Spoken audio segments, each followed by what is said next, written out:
after tossing and turning, for goddess knows how many more hours after my recurring nightmare. I had given up all hope of sleep finding me again. Though in some ways I think sleep was something I dreaded because it brought that vision over and over. It meant I had to lose Isla again and again.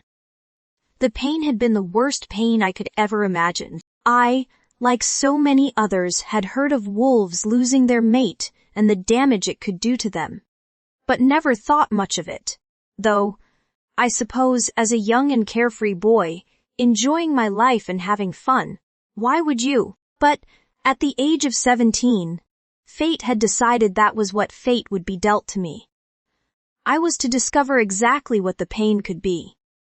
Discover the agonizing sensation as agony rippled through my body as the mate bond was torn from me, experience exactly how torturous the loss would feel. And despite being surrounded by a pack, just how lonely you could feel when the one person destined to be by your side was no longer there. I had barely had a chance to develop a long-standing bond with my mate, but she was mine all the same. The connection was there, like it was with all fated mates, and losing her felt like my heart had been ripped from my chest and shredded into pieces. And now, near 7 years on, I felt like I was still trying to piece it all together, and I still felt like there were pieces missing. Pieces of my heart are missing, and pieces of me are missing. And these dreams, these visions, reliving it all meant I felt that pain, experienced it all, so often. Too often, I could see how losing a mate could send a person to the brink of insanity. I think I may have verged upon that edge many times. I sometimes wonder if my own pack members question if I have already teetered over the edge. But my focus in coping was my role as a beta. Soon after I lost my beautiful girl, Caleb became alpha and I became beta. It gave me a sense of purpose. I had a pack to be there for. I had failed my mate, I knew that, and would never forgive myself for that. But I could be there for the people within my pack, and that is what I had tried to do. Doing so many more duties than were expected of me just to keep my mind busy, but in my own time, I was very isolated. I became withdrawn, but that was what felt right. That was where I wanted to be, alone. I know I caused many concerns and rumors to be spread about my darkness, and the fact I was so withdrawn. Living alone within the pack house. Now Caleb lived within his alpha home with his mate and our pack Luna, only made the situation worse. But I could not bring myself to live in my former beta home that Isla and I had moved into when she had come to the pack. The home held too many memories. We had only been there a short time together, but it held memories of love, hope, excitement, dreams of new mates and their future. The two of us together, returning there alone after she had gone, it felt like the house was empty, like something was missing. I couldn't stay, so I had moved into the beta suite within the pack house, and I had stayed there. Our pack was unique in that it had many homes for all our pack members, so despite the bedrooms within the pack house, they were not needed. There was nobody living in the pack house now, other than me. So, once the crowds from the day had left, it became quite lonely. But I have to say I preferred it that way. I had showered and sat myself in my office, coffee in hand, reading through files in preparation for my meeting later in the morning. Some she-wolf from a pack further out in the region, I believe, who my uncle was suggesting as a potential teacher for the pack's junior school. As much as I respect my uncle, he had been drinking the night he was trying to suggest this woman to me. So I had decided it would be best to invite the girl to the pack for us to speak with her and come to our own conclusion on whether she would be suitable. I did not want just anyone being brought into the pack, no matter how desperate we may be. "Good morning, handsome," Eden greeted me as she came into the office, Caleb holding the office door open for her, a smile upon his face. "That is more than I got." She glared at me and hissed that this was all my fault, while she, in a far from ladylike manner, rolled out of bed. Caleb laughed, and I held back the smirk playing on my lips. Eden had a habit of blaming her pregnancy discomfort on her mate. What he fails to mention is that he offered to give me a push, Eden says, playfully ruffling Caleb's dark hair. I raised my eyebrows at him. Well, you likely deserve everything you get, I said with a shake of my head, trying not to laugh. Not like either of you have to go through this, Eden argues, easing herself down onto the sofa at the edge of my office. What time are our visitors from Lotus Shadowpack arriving? Honestly, she makes out like she is the first she-wolf to go through pregnancy and childbirth. Caleb says, with a shrug and a wink in my direction, indicating he is being playful, but even I know he is asking for trouble. His mate is not going to appreciate the implication that she is not capable of pregnancy, or that it is easy. I glance across to Eden, and the angry look upon her face tells me she is ready to rip her mate apart. Yeah, I don't think I will get involved in this. They should be on their way any time now for the interview. I answered Eden's question, choosing to ignore Caleb. Why are you interviewing them? We need a teacher. She is qualified and comes recommended from Alpha Isaac. Eden questions, looking at me with confusion. This irritates me when she suddenly decides how I do things is not the right way, despite the fact I have been doing this job a lot longer than she has been here, and I have undertaken training to do my job. Not to mention watching my dad do the job for years as well. Oh, so you are happy to let anyone come into the pack without checking their details first. And I'm pretty sure Uncle Isaac was more than well gone on tequila when he was making that recommendation. So yeah, I think we will do our own checks first, I say, knowing I sound more than a little snappy, but being past caring this has become a regular occurrence of late. But I had little patience to deal with others. Everything they did simply irritated me. I prefer to be alone. Ash, no need to be like that, Caleb says with a warning tone. Funny how he was being a dick with his mate a matter of minutes ago, and now suddenly he is jumping to her defense. I simply shrugged in response. Well, they are on their way. An interview has been arranged. We will decide from there, I said, standing from my desk, needing some fresh air before I said something I regretted. I got myself ready to leave the house, dressed smartly in a pair of high-waisted, wide-legged black trousers, with a simple white tank top. My long dark hair I chose to tame, so the curls were manageable, and I clipped the sides back from my face. I slipped on a pair of simple black heels to finish my outfit, along with simple but stylish makeup too. I needed to make a good impression. I needed a job.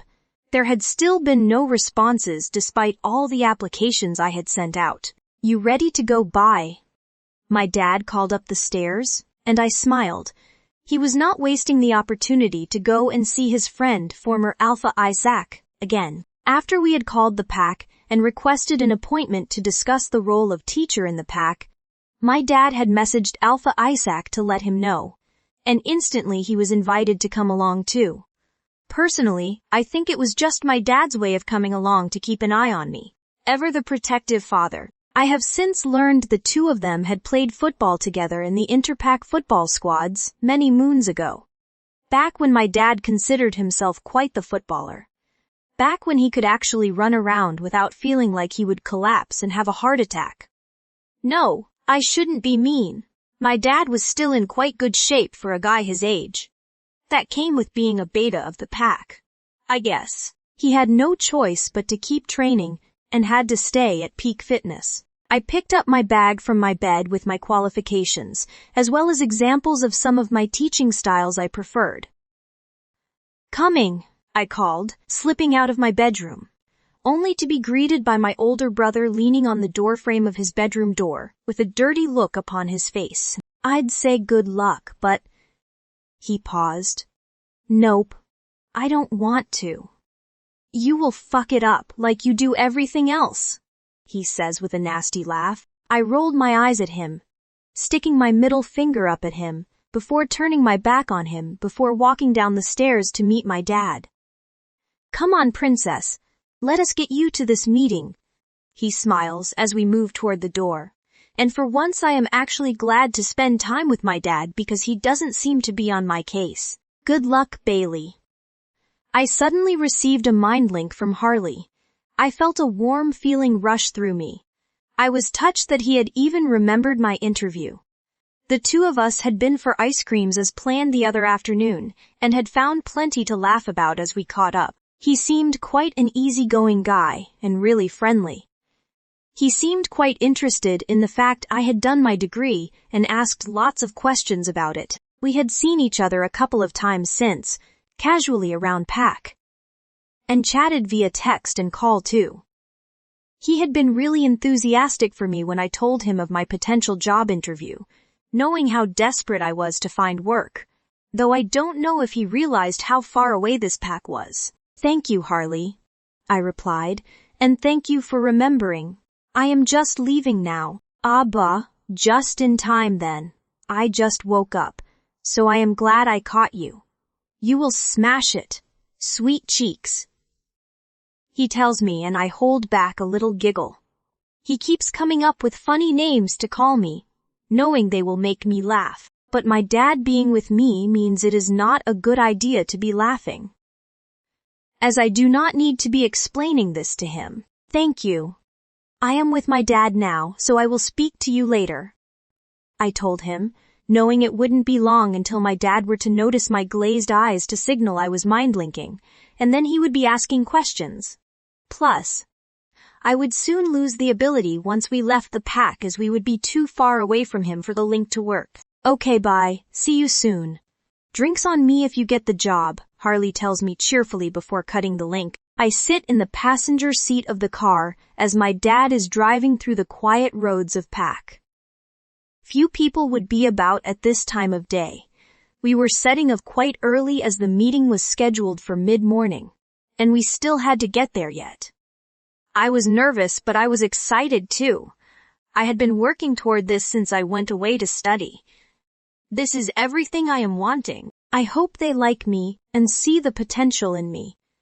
I am a good teacher. I know I am. I feel my mind link crackling like someone is trying to get hold of me, and I wonder if Harley is trying to reach me again.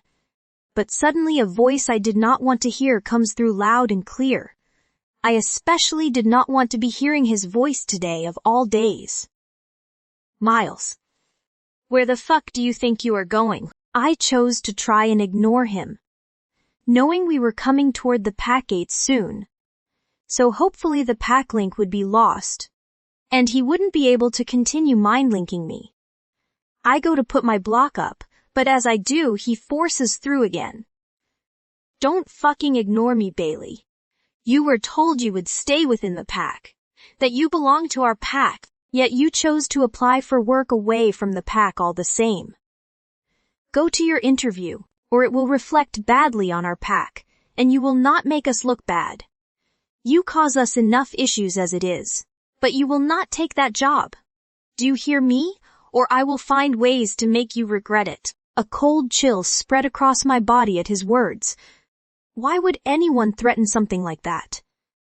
As my dad pulled the car out of the PAC gates onto the road ready to drive to Autumn Valley PAC, I was beginning to doubt my decision now. Miles is not going to allow this. It seemed my brother had gone running to his friend after all, and done exactly as I feared he would. And if they offered me the job I had so desperately wanted, Miles would make me regret it, and knowing him, I could only imagine what that could mean. The silence within the office was palpable. Awkward. I tried to keep myself occupied with some of the paperwork that lay upon my desk, but I found myself persistently checking the time. This appointment was due any time now, and I truly did not want to be dealing with some randomer from out of PAC. Yes, it had been my choice to bring her here to interview her, but I am certain that the interview did not need 3 of us. The coffee in the mug upon my desk had not done what I needed in waking me up, nor making me feel better. Being polite and friendly was most certainly not within my rhetoric today because of the amount of sleep I had managed. Does she have much experience? Caleb suddenly interrupted the deafening silence. I turned to look at my friend and shrug. This is all your dad's suggestion, I said, slightly too snappily, and I saw both Caleb and Eden glance at one another. That knowing look upon their faces, the look I tire of, one of sympathy, pity, concern, like I was such a worry for them. Yet, strangely, I was still more than capable of being the beta of the pack. Completing my role and many of the tasks of Caleb's too, if I am not mistaken, to lessen his responsibilities to allow him the time to spend with his young son and his heavily pregnant wife. But they seem to forget that when they have these moments of great concern, I think she is newly qualified from what your dad said. Eden adds with a small smile, Are you sure you are okay, Asher? Her voice seeps concern and care, which only further irritates me. Why do they have to treat me like I am damaged?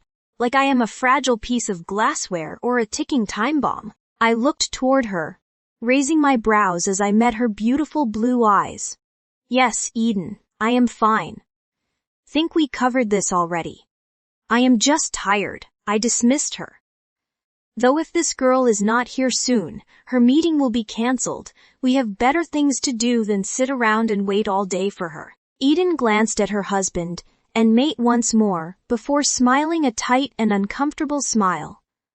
The sort of smile that was becoming more frequent around me. She isn't due for another 10 minutes, Ash. Another 10 minutes. So why are we all sitting here already? 10 minutes, and that is before we even have to start the interview. My brain will be ready to evaporate into nothingness by the time I am done today. Either that or simply explode. My limit for dealing with others was going to have been far exceeded. To think I used to be one of the pack's more sociable members would likely not be believed now. Security alert. Rogues detected on the southern border. A mind link suddenly came through from one of the pack warriors running border patrol, and I stood from my desk. There was no way I would be staying within the office now. I had other places I was needed. I will go and deal with that. I told Caleb and Eden, knowing they too would have heard the security alert. An opportunity to deal with rogues is always a welcome prospect. Rogues are who took my mate, snatched the life from her beautiful body. So now I take great pleasure in watching the life being snatched from them. Seeing the life drain from their eyes, the fear and anxiety, as they realize their mistake in coming onto our territory. Ash, we have the meeting set up any minute. Caleb chooses to inform me. I looked at him, a look of displeasure on my face. Yeah, and it does not take 3 of us to interview for a teacher. Whereas when a rogue or multiple rogues infiltrate our borders, you, I, or both have always gone to help deal with it. That should not change just because some random she-wolf is here to visit. She is not of that much importance. I turned away and walked toward the door, not willing to stand around and debate this any further. I needed to get outside to the border, help the warriors that would already be on their way. I would not have rogues putting our pack in danger again. Keep me updated, Caleb says with a sigh, knowing that it is not worth arguing with me. Will do. And make sure this she-wolf is capable of doing the role we need, and is not going to be a risk to the pack, I said, knowing I am telling Caleb things he already knows. But he has been irritating me this morning, so I shall irritate him too. I give him a dark glance before opening the door, nearly walking into the pretty young she-wolf standing outside the office door, alongside one of our pack omegas who I assume has escorted her here. Her eyes went wide as I almost walked into her, and likely because she heard half the things I had just said. Oh well, I am sure she would get over it. Not like she would see much of me even if she did join the pack to become a teacher here. And, besides, she needs to learn if she is part of our pack she needs to follow the rules, and not put us at risk in any way. Sorry, Beta. The young Omega by her side acknowledged me, obviously reading the expression upon my face as being far from impressed. I simply nod, not in the mood for pleasantries. Now my mind was already focusing on the rogues that had crossed onto our lands. The rogues that need to be handed their punishment. I did not need to be wasting my time with some frail little she-wolf here for an interview. I had some rogues to destroy. I moved away as fast as I could, my eyes focused upon the corridor ahead of me. My wolf, Zion, rippling beneath my skin, desperate to be let out. He too enjoyed bringing these rogues to their retribution, and that beat chatting with some random she-wolf any day of the week. Well, the interview went well, despite the awkward start of nearly being plowed over by the beta escaping the room like he had a rocket up his ass. I could see his friendly demeanor had improved massively since the party. He was clearly a joy to work with. Radiating sunshine, that one. However, Alpha Caleb and Luna Eden, who had done the interview, both seemed lovely. And Luna Eden, bless her, looked ready to pop in the latter stages of pregnancy. I never understood how that worked when I had heard people describe pregnant women in that way. But to see Luna Eden, she generally looked to be shimmering with happiness and health. The affectionate smiles down to her swollen belly as she stroked told me she likely already adored the little one growing there. I was proud considering this was my first official interview. We had practiced ones many times during our studies, but they were not the same as the tutors always guided us. This had been nerve-wracking, but the Alpha and Luna were so calming and friendly, both so enthusiastic about their pack and the young children within their school. I could see that the future of the pups meant a lot to them, as it should, and that hit even harder that I would not be able to work for them. But I was happy to be able to say that I had been able to answer all of their questions in what I felt was a professional way. And they both seemed happy with all my answers too. It was a shame really that it was all going to go to waste. Would you like to stay for a coffee and some cake in the gardens with me?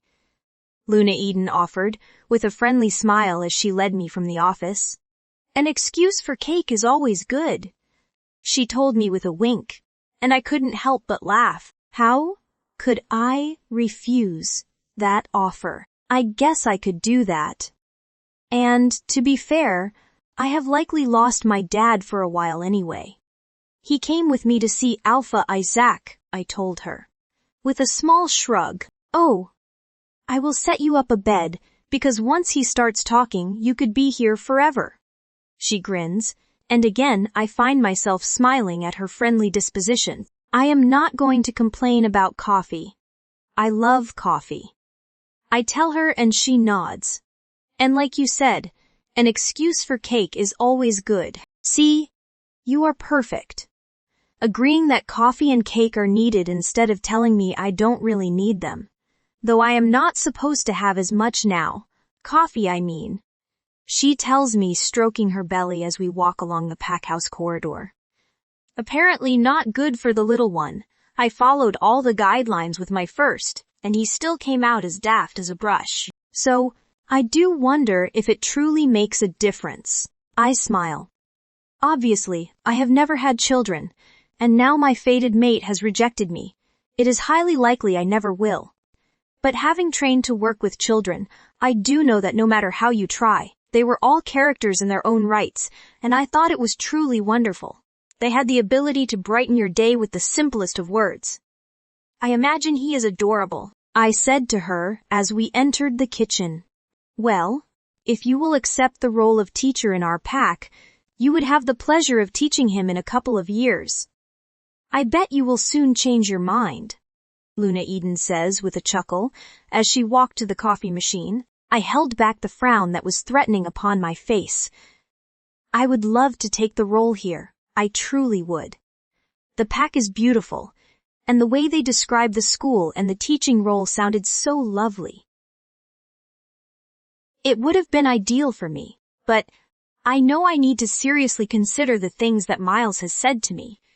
I don't know the things he may do. He has threatened the removal of my degree before. I am not entirely sure how he could go about it, But if anyone could do it, it would be an alpha. And without that, all my hard work would be gone. Everything I had dreamed of snatched away. Years of hard work and dedication, taken from me, all because Miles is holding a grudge over a decision fate appeared to have made. Did he think it was a choice I was happy about either? Are you okay, Bailey?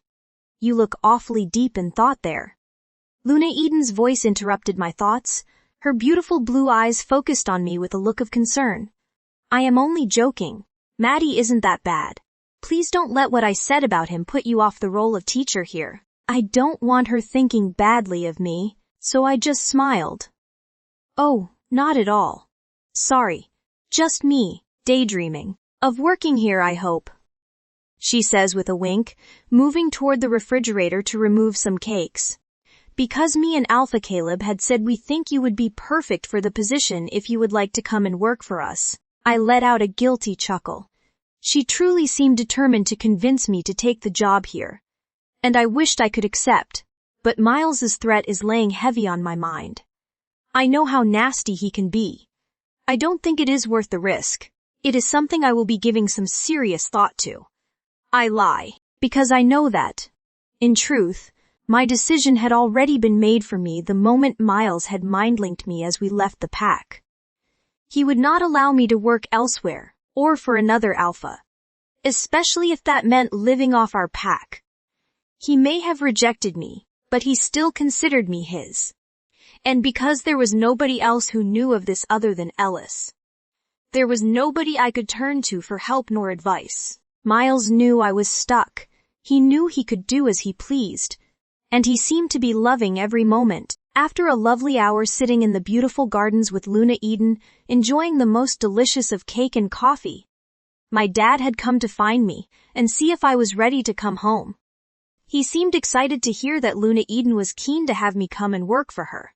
So, when he told her she would be hearing from us very soon, I did not have the heart to disagree. Because, yes, they likely would be hearing from me, but it may not be in the way they were expecting. My dad had tried talking to me on the way home, wanting to know all the details of the interview. But in all honesty, I had lost all interest in conversation. I felt deflated, my mood low. I had been building up to this moment since the day I began my degree. Excited about the day I would gain a job offer. And now the seemingly impossible had happened. I was likely going to have to turn them down, all because of an overbearing and controlling alpha and ex-mate, who seemed to think he still had some say in what I did with my life. As a mate who had rejected me, he didn't have a say. But as my upcoming alpha, sadly, he would always have control, and that is what he was using against me. Because that meant he could threaten me with a whole host of things. Which is what worried me. Miles had changed from the guy he used to be. As his coming of age had approached, his attitude had grown. And since his wolf had arrived, he had become more and more egotistical, narcissistic, and self-centered. As I hadn't felt like chatting, my dad had given up, and we drove the journey in comfortable silence. I watched the scenery fly past the window of the car, losing my thoughts as we went. Wondering how to approach this whole mess I found myself in. I know my dad said he would deal with the alpha when it came to me leaving for work, but I wasn't expecting Miles to become so heavily involved. And my dad had no clue he had been my fated mate. And if he did, I am certain he would not be so willing to allow me to leave the pack so freely then. Am I okay to drop you outside the pack house, Bailey, and you walk home? As I need to go to the office. Dad asked as we came through the pack gates, the guard signaling to my dad as he opened the gates. I guess a walk wasn't going to do me any harm. A little fresh air may even do me some good. Yeah, sure. That is fine. I agree with a nod. Are you sure everything is okay, sweetheart? You have been awfully quiet since we left Autumn Valley. Did the interview not go as well as you wanted? My dad asked as we approached the parking area outside the pack house. I smiled a sad smile at him. Ever the concerned dad, thinking he was being so observant, Yet he had no clue as to the things I have had to tolerate from my own pack members over the years that him and so many others have missed. It went fine, Dad. I just need to decide what to do now. What do you mean? Decide what to do. You want a job. They are offering you one. A bit of a no-brainer, Bailey, he says with a roll of his eyes like he despaired at how my mind worked sometimes. It is quite a distance away, Dad, and we don't know yet what Alpha will say. I pointed out because without his permission then I would not have been going anywhere. Like I told you, leave your uncle to me. It isn't just him. Miles apparently told Jordan that I shouldn't be working for another pack. That I belong to this one. So I think he may be reluctant to allow it. I stretch the truth a little so I don't have to admit everything to my dad. Well, King Lazy Ass can get off his high horse because he ain't the alpha yet. And he should see the good in interacting with other packs in this way. Don't let the jumped up jerk get to you. I know you probably find that difficult when you are in love with him, but he is not worth it, Bailey. Dad said with a shrug. I looked at my dad with a frown. I am what now? I don't fucking think so. I think you have me confused with someone else there, Dad, because I am most definitely not in love with that knob. I would rather eat my own eyeballs than be with someone like him. Dad chuckled to himself. I know he is intolerable at times, but that seems a little extreme all the same. We just assumed you were. That is what he has always told us. My eyes widened at my dad's words. Miles has been telling our families that I was in love with him. Either he was deluded, or he saw some strange benefit to lying about something so ridiculous. But what bothers me is that 1, they believed it. And 2, if he would lie about something so ridiculous, what else would he be willing to lie about? Well, I can reassure you, Dad, that there is no hope in hell that I would ever be in love with that thing. We have more chance of the moon goddess coming for tea than we have of me falling in love with him. I say with a roll of my eyes. But I doubt he will make this easy for me. He is more involved with pack decisions now in preparation for taking over as alpha, so he will do his best to make my life difficult, as he always has since being a teenager. I apologize, Bailey. But I will do my best for you, Dad says as he steps from the car. I had best get to the office. Your uncle has already been pestering your mum about where I was. Anyone would think he couldn't manage the pack on his own, he says with a grin. I smile and step from the car myself, but go to walk the other direction toward our family home, planning to hide out there. See you later, Dad, I called as I walked away, looking down to my phone, to be greeted by lots of messages from Harley saying he hoped today went well and that he was looking forward to seeing me.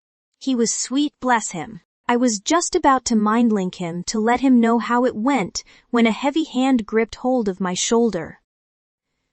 So, you are back then, decided not to run away. Miles's voice was hoarse, angry. I turned to look at him. I had no intention of running away, Miles. And you know I didn't. My dad took me. Still went without permission. He hissed, his eyes almost squinting in anger, causing me to roll my eyes in irritation. This guy is now in his 20s but still acts like a petulant teenager, being demanding and spoiled. I am going home now, Miles. So if you don't mind, I said, moving away from him. I felt his hand grip tighter upon my shoulder, yanking slightly at my tank top. My heat began to pound at the fact he was being aggressive toward me. I do mind, actually. I don't believe I have dismissed you, and I am sure I told you it was Alpha, Miles. He snarls, and I think I told you. I would call you that when you gain your title, which is not yet. I snapped. I know I am only going to anger him further, but I have had just about enough of his attitude towards me. You will regret this. He hisses, as he lowers his face toward mine, his breath smelling of stale cigarettes. I hadn't even realized Miles had begun smoking, But that is none of my concern. You chose to go for a job off-pack when you were told to come home after studying because you belonged here. I rolled my eyes again. Miles, I am not doing this. Why do you need me here? You made it perfectly clear you did not want me as your fated mate. You rejected me. So, why keep me here? Why do you feel the need to have me here?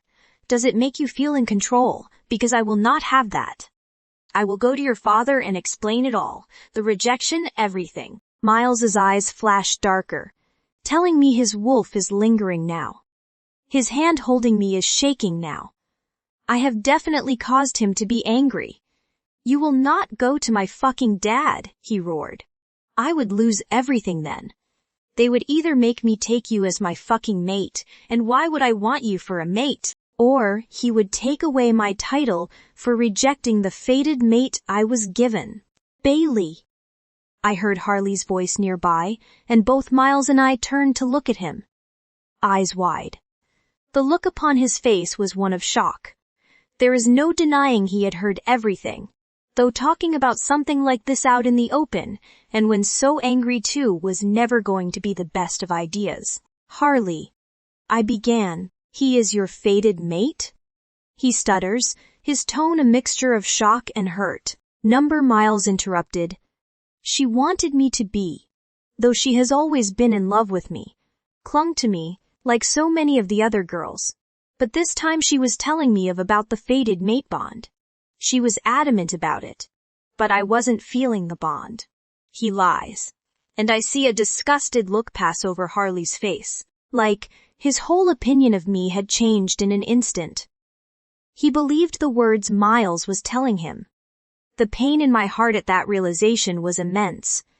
Everyone would always believe him over me, so I rejected her to make sure, just in case. Miles says with a shrug. Harley shakes his head in disbelief. The look he gives me is one of confusion, disgust. Gone is the friendly, flirty looks that gave me butterflies. No, this is a look that tells me he finds me repulsive, all because of some twisted lie from Miles. Then he turns and simply walks away without another word. Today was not going well. Hearing my former fated mate had disobeyed what she had been ordered by going to another pack for an interview infuriates me. Her brother needs to get her under better control. Well, both her brother and her father. But this is what happens when a she-wolf is allowed too much freedom, too much access to education. She learns too much. She thinks she is above all others. Well, not in my pack. She wasn't, nor would she ever be. I would not permit her to work for another alpha. That girl would forever belong to this pack, so she knew her place. I may have rejected her, but she was the mate the moon goddess had blessed me with, and I did not know if her going somewhere else would make me weaker. When she was away at university, I did not feel the same. I felt less strong, though. At that time, I had not rejected her, and my wolf pined for her. The pathetic fucker. He would whimper and whine for his mate, beg for me to bring her home. Why he would want that pathetic excuse for a she-wolf I do not know, even when she came home having undertaken something of a makeover. Less of a wallflower, more of a showstopper at first glance. But underneath it all she was still Bailey West, the pack geek that did nothing but irritate the fuck out of me, but I had told nobody of our predicament. Why would I share that she was my mate? She was an embarrassment, forever a laughing stock of our pack. So I had nobody to gain advice from, and all the books I had scanned through within the pack library had not brought me the answers I needed about whether her presence or lack of it within the pack, rejected or not, would make me weaker. I was going to be the next alpha. I could not risk being weak. I needed to be the strongest I could be, or I would be the laughing stock of the region, of all the other alphas. So, I told her she must stay here, because with nobody to turn to for advice to learn if her being absent would make me weaker, I had no other option. When my brother discovered the truth, I hoped he might provide some enlightenment, but he was as much use as a chocolate teapot, and spent more time laughing at the mess I was in. He knew as little as me, so I was no better off. So, as much as I despise the stupid bitch, she had to stay. I could make her suffer, make her feel the pain as I found conquests to enjoy, while she slowly went crazy through rejection, and her lack of purpose with no role within our pack, and no potential for a job outside of the pack. I would make her suffer for ever thinking she was better than me. I glanced at the warrior as he walked away, before darkly looking at Bailey. See what you have done now. Another fucking person knows about this shit? I snapped. She widens her big brown eyes at me almost innocently. I think it was you that was yelling, Miles. I growled in anger. I don't understand her. Out of all the people in pack, she seemed to be the only one who thought it acceptable to answer me back with disregard for my rank. She infuriated me. Though since she returned from her studies, she was a lot more pleasant to look at than she ever had been before. Not that it was relevant. Do not go there, Bailey. You stupid bitch. And I will say again, that job you went for the interview for is not happening. You belong here. This is your pack.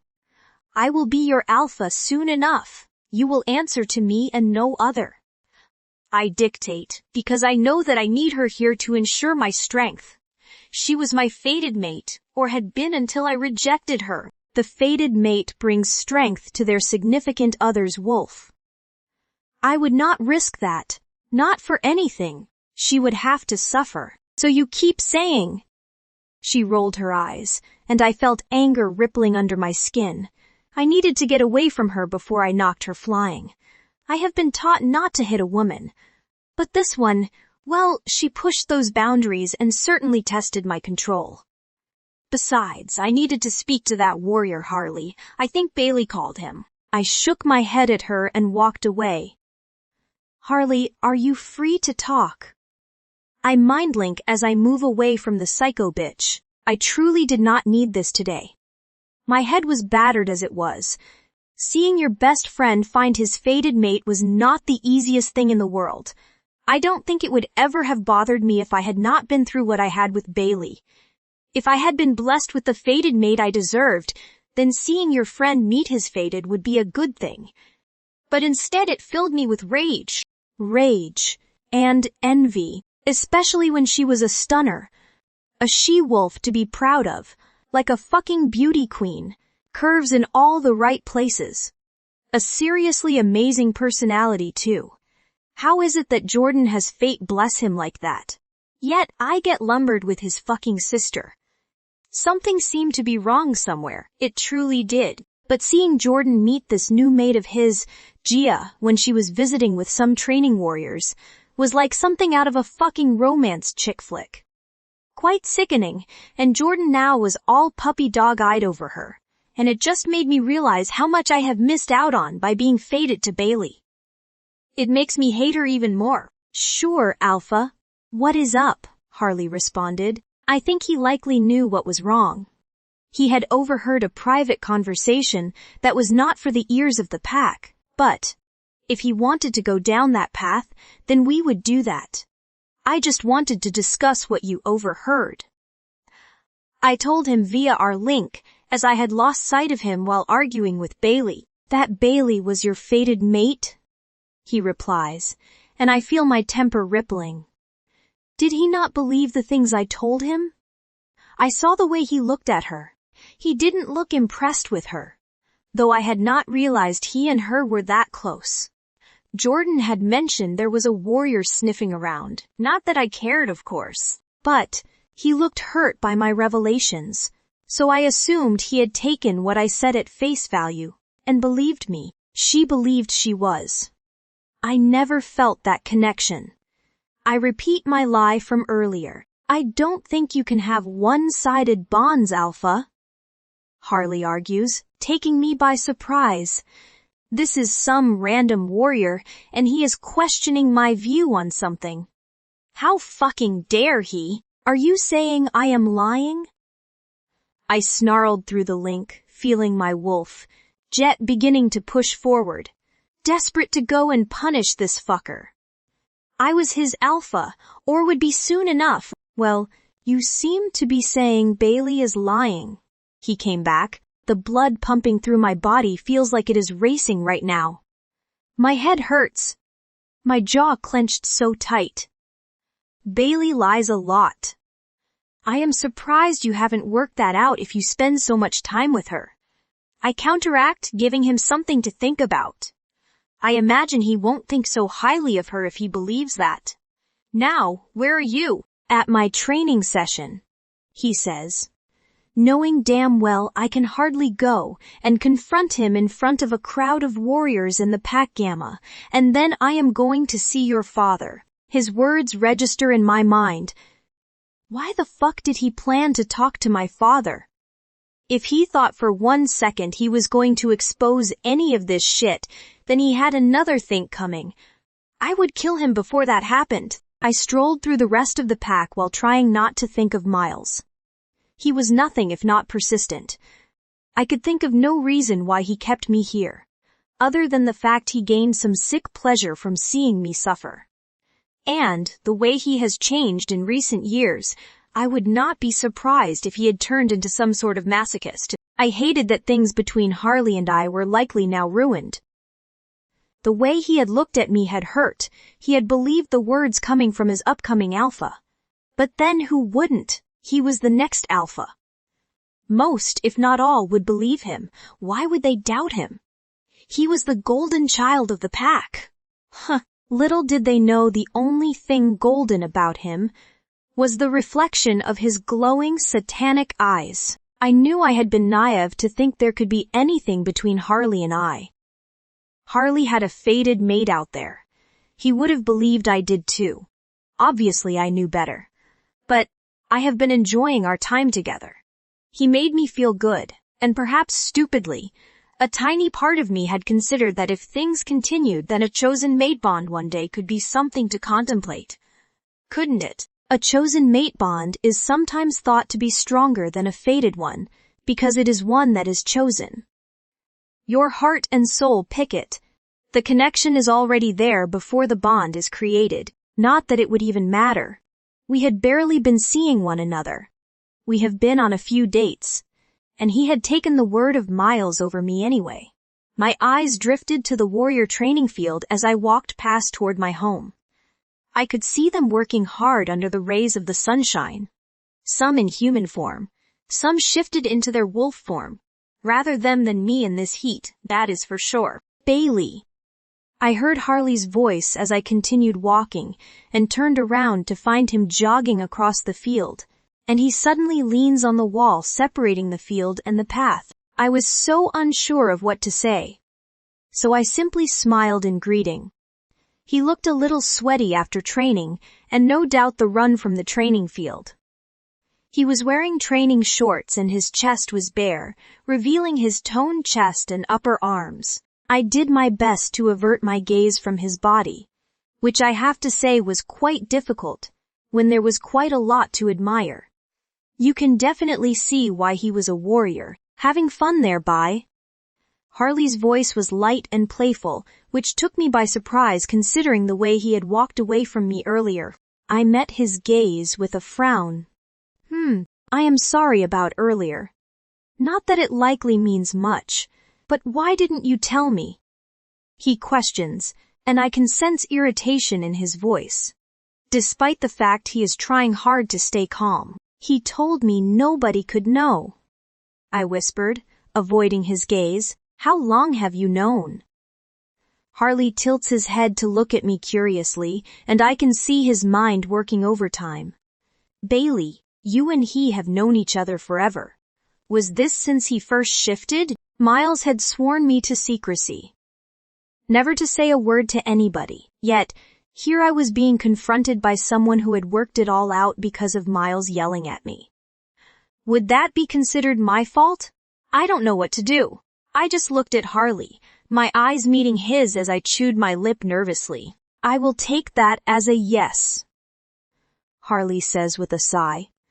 All that time and you have not said a word. He has dated since then too, not to mention all the times he slept around. You have had to suffer the pain of him cheating. I shrugged. My own family had barely noticed. I became good at hiding it, feigning injuries or illness. Anything to cover up what was truly happening. Anything to stop the truth being revealed. Because I was terrified of what Miles would be capable of if the truth was revealed. The first time it happened, I was terrified and genuinely thought I was dying. Until I realized what it was. I didn't even have my wolf at that point either. I cried myself to sleep, but I lied to my mum and said I wasn't feeling too good, put my television on loud to cover up my cries of pain until I dropped off in sobs of pain. It was only a year, I whispered. He decided to reject me then. A year of making you suffer though, Bailey. Harley growled. And he still treats you like shit. He has done for as long as I can remember. It is better not to get involved, Harley, I whispered. He could make your life hell. Not if I go to his dad. He won't. My heart felt like it fell through the floor at those words. Number that cannot happen. Uncle Marshall cannot know. Nobody else can know now. Number Miles would go on a fucking rampage. Harley, no, I begged. Please, do not do that. Harley simply frowns. He needs to be made to pay for what he has done, Bailey. I am fine with it. It doesn't matter. Don't get yourself involved, or he could come after you. There is no reason for you to be doing that to yourself over this. I told him, looking at him with fear. I care for you. Isn't that reason enough? Harley reached for my hand, and I could feel butterflies in my belly, though they are far from pleasant when added to the heavy churning of nerves that is already residing there. Miles is a fucking idiot for not seeing how lucky he is for being blessed with you as a fated mate. Why the fuck would he reject you? It doesn't matter. I am not Luna material. Not the sort of woman he or most guys want. I get that. Having your head stuck in a book isn't appealing. But, please Harley, do not get yourself involved. I removed my hand from his, suddenly aware of many of the warriors on the training field watching us in curiosity. Trust me, you are the type of woman most guys would be proud to call theirs. And having your head in a book is irrelevant. Bye. Maybe it is to Miles because your intelligence intimidates him because he is as thick as two short planks. But a decent guy would see your intelligence again as something to be proud of. I think it is fucking awesome you got your degree. And if Miles was any proper sort of man, he would too. Harley says with a smile, and I feel my heart fluttering. Why couldn't the moon goddess have blessed me with someone like Harley for a mate? Difference is Harley. He is the alpha.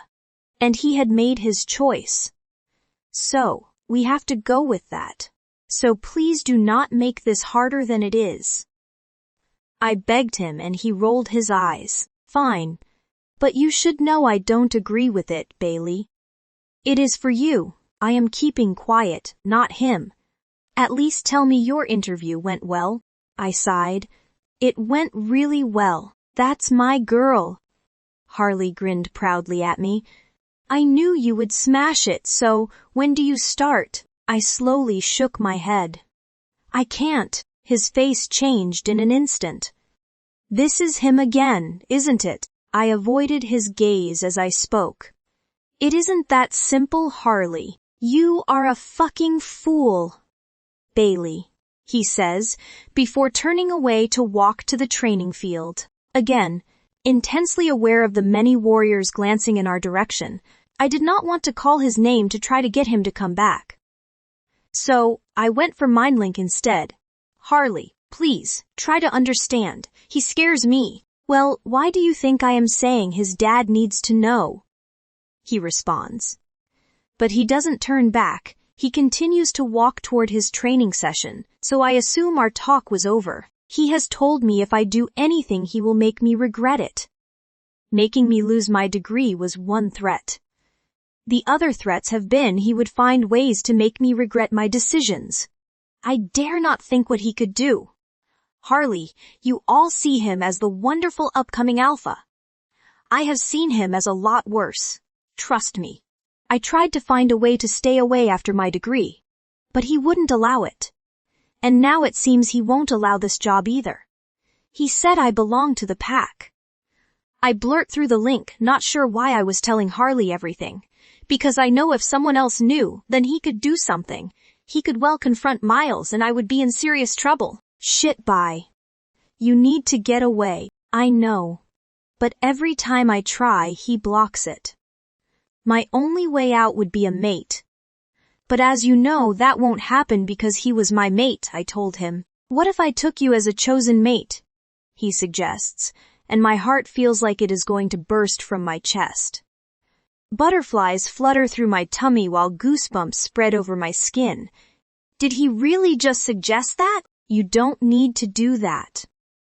I tell him, though the idea sounds amazing, I am being serious. I think you are awesome. I think we make a fucking amazing couple. I could request a move to my mom's pack to be a warrior there, and you could come with me. Get you away from him. My heart soars at his suggestion. That would be truly amazing. I had the possibility of getting away. You would do all of that for me? I can barely link, and even my wolf, Akira, is almost purring at the man she had begun to become fond of. Well, it would kind of benefit me too, he teases. I would get to call the most beautiful geeky girl alive my mate. What do you say? I say, I think you are amazing. I will call around to yours once I am done with training. And we can discuss it all properly. But I can't wait to make all of that official baby doll. He links playfully. Making me giggle. Me. Either. Right. I best get back to training, or I am going to get an ass whooping. Start thinking of all the things you want as a couple beautiful, because I plan to make sure you are forever walking around with the biggest smile on your face. Harley tells me before cutting the link, leaving me walking the remainder of the way home with the biggest smile on my face. Could the sweetest guy in pack have found me a solution? And I think he would likely support me in working too. He was truly the best. I approached the house with a content feeling in my chest. Harley could be my savior. Yes, I was disappointed about this teaching role, but perhaps I could look for one closer to his mom's former pack he planned to move us to. Wow. A chosen mate. A handsome warrior too. One that actually liked the fact I had gained my degree. Taking him as a chosen mate is okay, isn't it? I asked Akira. Fated mate not want us. He reject us. This mate does want us. Akira almost purrs as she replies. I think it is safe to say she was just as content. I had felt her becoming fond of Harley as we spent time together. She had always previously been against building close bonds with other male wolves in the hope Miles would want us back, but once he rejected us, it had hurt her massively. The pain it caused her nearly tore her down. But we have got there in the end. Hopefully, Harley can be the thing that fixes us, a savior in so many ways. A fresh start, Akira. I told her excitedly, if he lets us go, of course. She snarls like she expects a fallout. We just don't tell him until the last moment. I told her. If Harley had marked me, I could go with him, and there would be nothing Miles could do about it, because a mate goes with her mate, and that was the procedure. I don't think even the alpha would argue with that, and would he really want me around if I had been marked and mated by another? I pushed open the front door to the house and relished the peace that enveloped me. Not to mention the cool. Everyone loves the sunshine when it arrives, but I have to say I am more a cooler weather person. Glad to be in and out of the scorching sunshine. I dropped my keys on top of the drawers by the door before moving through to the kitchen in hopes of making myself a coffee. Only as I am sorting the coffee machine, do I hear movement behind me, causing me to quickly turn around. I hadn't realized there was anybody home. Jordan, my older brother, was leaning on the doorway of the kitchen watching me with a dark expression. Of all the people it could be, it had to be him. Here you been causing issues, he says coldly. I rolled my eyes. Jordan, please. Can we leave this? It has been a long day so far, and it isn't even over yet. Trust me. I have places I would rather be, and people I would rather be with. But no, I want to ask you this. Besides, you found time to chat to the warrior boy though. He questions, and I can't help but wonder how the hell he knew I had been speaking to Harley. I can only assume Miles had told him of the confrontation when I was walking back earlier. It seemed these two were connected by a speed dial when it came to exchanging even the slightest piece of gossip or information. Harley and I are friends. Of course, I will speak to him if I see him, I argued, feeling the need to defend myself, like I so often did with my brother, who seemed to see negatives in everything I did. Don't think your fated mate would appreciate it thinking you are whoring yourself out to some random warrior. My brother said with a sneer. Who would have thought that of the class nerd? I rolled my eyes. I have had just about enough of this now. My brother has turned into a top-tier knobhead, all through spending too much time with Miles. When the pair of them became alpha and beta, this pack stood no hope. I was glad Harley had given me the opportunity to get away. I am whoring myself out to nobody. You should have better respect for your sister. I hiss. Though the way he seems to have you trained up to do his bullying and dirty work, I'd say it is you that is whoring yourself out to Miles. I snarled, not caring now that my words are below the belt. My brother seems to think it is acceptable for him to speak as he chooses to me. So I will return the favor to him. The look of fury upon Jordan's face is a picture. What did you just say? He demanded. Sorry. Did I use words that were too big for you? I asked sarcastically, going to move past him, having lost the desire for my coffee, and just wanting to get away from my brother. But instead, he puts his arm up to block my path. I don't believe I was done with you yet. I raised my eyes to meet his dark brown eyes, full of anger, all aimed at me, his younger sister. So much for looking out for your family. This delightful brother of mine is too dedicated to his best friend and upcoming alpha. Yet he doesn't even know the stuff he had done. Jordan, I haven't done anything, okay? I went for an interview, which you chose to run to Miles about. He went crazy about it and has been making threats about since. I said angrily. There, that is the shit you are implying. Though I imagine Miles the Muppet said it was something a whole lot worse to make me look like I was in the wrong. Don't try to get clever. It doesn't suit you. Well, it sure as hell doesn't suit you, big bro, because you believe whatever bullshit your numbskull of a friend tells you. I said with a shake of my head, beginning to wonder why my brother was even here at this time of day. He should be out working. I had assumed I would be safe coming home now. He was always out at this time. When is it going to hit home that Miles and I are going to be your next alpha and beta? You need to start learning to show us respect. I owe him my loyalty. So, yeah, you come way down that line, I am afraid. You betrayed your pack today by going behind their back? He snarled, lowering his face almost next to mine, his eyes glowering at me. Fucking hell, Jordan. It was a job interview. I wasn't planning nuclear war.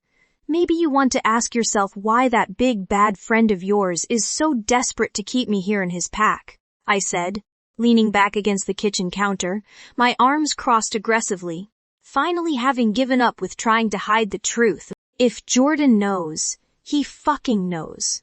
Miles would have to deal with it, because then perhaps Jordan may have a little understanding. Jordan's head tilts momentarily as he considers my words. What the fuck does that mean, he demands. I shrug. Well, other pack members are permitted to work out of the pack, some even work away. Yet Miles will not allow that for me, will he? Ever questioned why? I raised my brows at my brother and I saw a scowl cross his face. Miles always said you had a thing for him. I told him he was off his fucking head. But he is right, isn't he? You want him. Is that why he lets you stay, because he feels bad for you? Jordan's face grimaces in horror. I imagine mine would pretty much reflect his, because the thought of that to me is truly horrific. I laughed sarcastically. Number try because fate played a cruel game. And with that, I saw an opportunity to leave the kitchen, as Jordan was away from the door, and I snuck out of the room and ran up the stairs to my room. What the fuck are you talking about?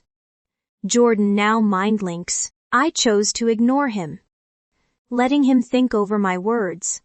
I was sure at some point he would work it out. I lay on my bed, needing some time to chill out. I will find some time to message the Alpha or Luna of Autumn Valley Pack tomorrow, I think. Thank them for their offer, but to let them know it just wasn't the right time for me. Their pack was truly beautiful, but I had other priorities. I just hoped Harley could fix the things he said he would, because I truly loved the prospect of him, and I building a future together far from here. I had stuff to deal with today, Bailey, and now my brain is fucking fried. Tell me you are not saying Miles is your fucking fated mate? Jordan suddenly mind-links, and from the tone alone he is far from impressed. I hear my sister footsteps pounding up the stairs. Evidently she does not want to talk, and quite honestly, I have not got the energy to chase her. I wasn't expecting to see her home. I was here to gather some things together so I could travel over to my fated mates pack, spend some time with her while she gathered her things together to come and move here with me. My fated mate. Seriously, meeting her for the first time today was like the ground had slipped out from under me. Like time had stopped. You hear tales of what meeting your fated mate was meant to be like, but meeting Gia was everything they described and more. Her eyes sparkled like precious gems. And damn, I thought my heart would beat right out of my chest. Don't even get me started on the sparks from her touch. My wolf. Rory was going crazy the moment we caught her scent. He was ready to scoop her up and take her home. Mark her and mate her there and then.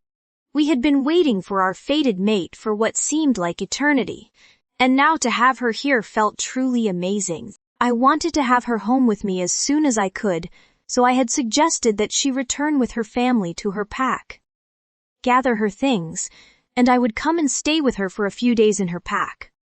Allow us to get to know one another, and then return to her new home, my pack. As mates, that was why I had been home in the middle of the day. Or else I wouldn't have been home when Miles had been mind-linking, shouting his mouth off, for the goddess knows how many times today alone about my sister. She seemed to be a constant source of irritation for him, which meant she became a constant source of irritation for me. Bailey had never been normal. She wasn't like the rest of the girls in school. She forever had her head in a book or was always studying. It was humiliating having a younger sister that knew more than you. Not to mention embarrassing that she didn't take much pride in her appearance like so many of the she-wolves within our pack. She was just not normal. I mean, she was never ugly. She had gained our mum's curls and big brown eyes. She would always be considered pretty, even with those ridiculous glasses she used to wear. But she wasn't bothered about the recent fashion trends like most of the girls, which drew attention to her, making her a source of amusement for many and a source of embarrassment for me. I hated that she was my sister. Once we reached our mid-teens, Miles seemed to start hating her. Forever complaining about her, picking on her, it became almost fun to torment her. She never cried, so it wasn't like it was bullying. She was tougher than she looked. Bailey, in her late teens, soon after I shifted, I had heard her suffering badly with nightmares. She was screaming at night. But never once did she speak to anyone about them or go to anyone for help, so I think she was just more resilient than most. Able to take whatever was thrown at her. I don't think it ever really bothered her. If it had, She would surely just have stopped the reading and tried harder to fit in, and she never had. Her attitude had grown since she came back from university. More confident, more clever too, no doubt. I was proud of her, of course I was. Not that I would ever tell her that. She has caused so much drama over the years, and continues to do so even now. All this shit over her finding a job made no sense to me. If she wanted a job outside of the pack, when at present we had no role in our pack for her, then I didn't really see the issue. But Miles said she asked not to leave the pack, yet she said Miles would not allow her to leave. It made no sense. Why would she apply for jobs if she didn't want them? Miles had told me so many times Bailey had a crush on him. Even that she had made a move on him at his birthday party when he had first shifted, when she followed him outside. I couldn't imagine Bailey wanting someone like Miles. But then the tension between the two of them, it all added up, so I believed him. But then her almost laughing at it when I suggested it made me question it all. And now she is saying fate played a cruel game. Fate. What the fuck is she meaning? She is right though. If what she is saying is the truth, and Miles has been stopping her working out of the pack, then there has to be some reason as to why. It made no sense. My brain was fried. He hated her. I was sure of it, so why would you keep someone you hated so close to you, unless you didn't actually hate them? Did Miles actually like my sister? Oh, fate playing a cruel game? What cruel game would fate play with two people that seemingly hate one another? Then a realization hit me. Tell me you are not saying Miles is your fucking fated mate? I mind-link my sister quickly, my hands trembling in shock. That can't be true, can it? I am met by silence. Is she choosing to ignore me? Bailey. I swear you will answer me, or I ask Miles. I tried again, knowing she likely would not want me speaking to him about this. I hear soft footsteps on the stairs again, and I step from the lounge where I had been sitting, and my gaze meets her tear-stained eyes. I'm right, aren't I? I question. She shakes her head. What? So why the fuck is she crying? Did she want him as a mate? Had he been right all along, and she had been in love with him? He rejected me. So, no, I am not his mate anymore. She whispers, her voice barely audible, and I feel a pulse of anger through my body. He may be my best friend, but this is still my sister. Rejection is one of the cruelest things you can do to a werewolf. When? I demanded. The year after he first shifted. She says, with so little feeling, like she had become accustomed to all of this now. Why did we not know? He did not want anyone to know. And that hasn't changed. I just get sick of being made to look like I am in the wrong, she says, sitting herself down on the bottom step of the stairway. Bailey. He is the alpha. He should not have rejected his fated mate. That isn't what they expect of him. I tell her, knowing what the pack traditions are here, and she nods. She knows all this, but she has clearly had no say in any of this either. Is that why he won't let you leave? I question, unsure why that would affect anything. He had rejected her. She should be free to go out and live her life now. He made the choice to kick her to the curb. I don't know. He won't give me an answer. Did you get this? New job. She nods. But he told me not to take it. I shook my head in irritation. What gives him the right to keep her here like a fucking prisoner? No wonder she has held so much resentment toward him over the years. I just thought she was being a moody teenager, and after that a hormonal woman, but this fool had turned down his fated mate. The woman the moon goddess had selected for him, hurting her in the process an unbelievable amount. I can only imagine the pain she had been through. Knowing now, having experienced it myself, the draw to my mate, I can't imagine ever rejecting her. Or the pain of not being with her. So the thought that Miles has done that to my own sister infuriates me. Not only that, all the nights we would go out to bars and clubs he would pick up women, sleep with them. Plus, he had dated multiple women over the years. She must have felt the pains of him cheating. Another sudden thought hit me. The nightmares, the screams. They weren't nightmares at all. They were Bailey in agony at Miles cheating, while he and her were still mates. Before he had rejected her. No wonder she had never come to any of us. How could we have been so blind? Mom and Dad sleep like the dead, so I doubt they would have heard her. But how had I not known something was wrong? Bailey, why didn't you tell us? I dropped down to my knees in front of her. Think about it, Jordan. Who were you going to believe? He told Harley today, who happened to overhear an argument that I had imagined the mated bond, that it wasn't even there. She says to me in exasperation, I have been nothing but an inconvenience. I feel like crap hearing this. I have failed my sister here, and I know I have.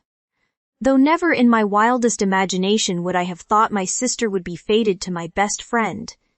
It seemed like such an unlikely pairing. But, no matter what, she had felt unable to come to us for help. And that meant she felt trapped by the whole situation. Look, bye. I am sorry. I fucked up. Let me make it up to you. I met my mate today, so I am going to visit her pack for a few days, and then I will be home. We will speak properly about all of this then. Yeah. But please speak to Dad. He needs to know. You met your mate? Her gaze meets mine. A soft smile on her face, and I can see she hasn't got the energy for any of this anymore. I nod. Yeah. She was visiting with some warriors. Her name is Gia. She will love you. I am sure. That was why you were home? You were getting sorted to go? She asks, like she suddenly knew why I was at home, and I nodded in agreement. Well, get your things together and get to your mate. You don't want to keep a girl waiting, especially not your mate. This shit with me isn't going to be going anywhere. It has been here for years. It will still be here when you get home. I smiled, pulling her to me in a big hug. I am sorry, Bailey. I wish I had known. And those words are ones I have never meant more in my life, because I cannot believe how my best friend has treated my sister. I was taken aback by my brother. That was not how he normally acted.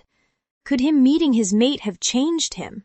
As happy as I am for him that he has met his fated mate, his sympathy and kind thoughts all feel a little too late. He had been acting like I was some sort of social pariah for years. Like I was something to avoid. Like the plague. All because I preferred to read rather than hang out by the football field, cheering for them. All because I preferred something different. I never intended to embarrass my brother or my family by being the way I was. I just wanted to do well in life. I wasn't aware that it was such a crime yet. The way my brother and sister had spoken over the years, you would think it was first-degree murder I had committed. But I guess I should be grateful now. He was showing some remorse. Maybe it was a sign he was growing up. The worrying thing was, what would happen when he confronted Miles? Because that was bound to happen. And I doubted that it would go down well when Miles discovered that I had shared this with yet another person, especially one so close to him, one that he held in high regard. He would hate to lose the respect of my brother. My brother was meant to be the next beta. Jordan, can you not say anything to Miles about this, please? I mind-link him before he leaves the pack. He had only just set off, so he still had to be on the Packlands by now. I will need to speak with him at some point about it all. And Dad.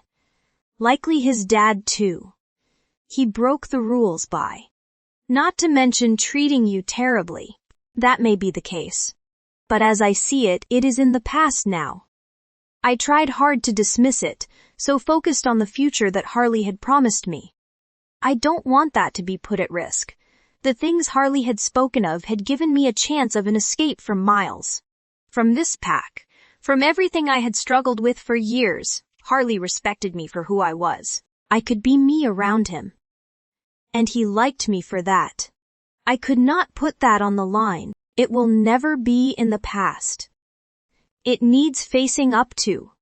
Jordan's tone through the link was terse. I just want to be able to move on. Have a future. He won't let me have that. I explained. Well, maybe you should take that job without telling him. Leave without telling him. Let Dad deal with the aftermath. Jordan suggests, and I am shocked that he would even suggest it. He is telling me to go against the orders of the upcoming alpha. Everything he had previously been telling me not to do. Something had definitely changed in my brother.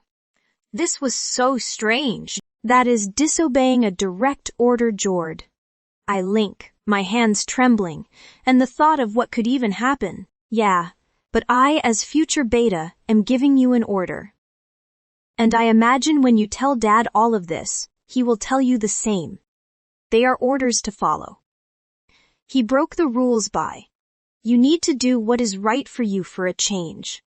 I hate that you were hurting for so long and never said a word. Don't think of anyone else now, think of you. Right? You worked hard for that degree. Everything you dreamed of. So go do the job you worked your ass off for. Don't let him ruin that. I can hear Jordan's determination through the link, and I find myself smiling. I will think about it. No, not thinking. Doing. Talk to Dad, please. I will call when I arrive at GI's pack to make sure you do. Okay. I am not letting this go now. Bye. I failed you before. I won't do it again.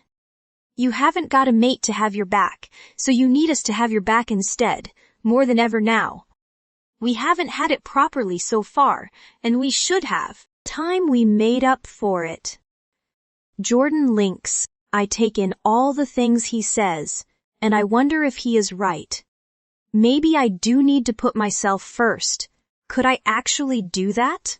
Tell your mate I said hi, I told him with a smile, and tell her good luck, she will need it with you for a mate. I hear him laugh through the link. I sure will, sis, and I will speak soon. Do not let him bring you down. He obviously never deserved you in the first place. The link cuts out, telling me he is either out of the area now, or he is ending the link. I guess I should go and find my dad and start to explain this mess to him. I put my sneakers back on when I receive a mind link. Bailey? A voice I do not recognize comes through the link, completely confusing me. Who would be mind linking me? Hello? I responded, a little uncertainly. This is Ruth, Harley's mum. I am sorry to link, but I have heard a lot about you lately, and know you and Harley have spent some time together. So I thought I should let you know he is in the pack hospital. He has been attacked. He has some serious injuries and is currently in surgery. My heart feels like it is shattering. At the link, as the words she tells me sink in, what happened? I almost sob through the link, though I have a sinking feeling I may already know. We don't know. They believe it could be a rogue attack. He was found in the forest, so lucky to be found as he was losing so much blood. Harley's mum links, her voice trembling even through MindLink, as I run down the stairs of my house, ready to head to the hospital. All thoughts of speaking to my dad were put to the back of my mind. I need to go and see Harley.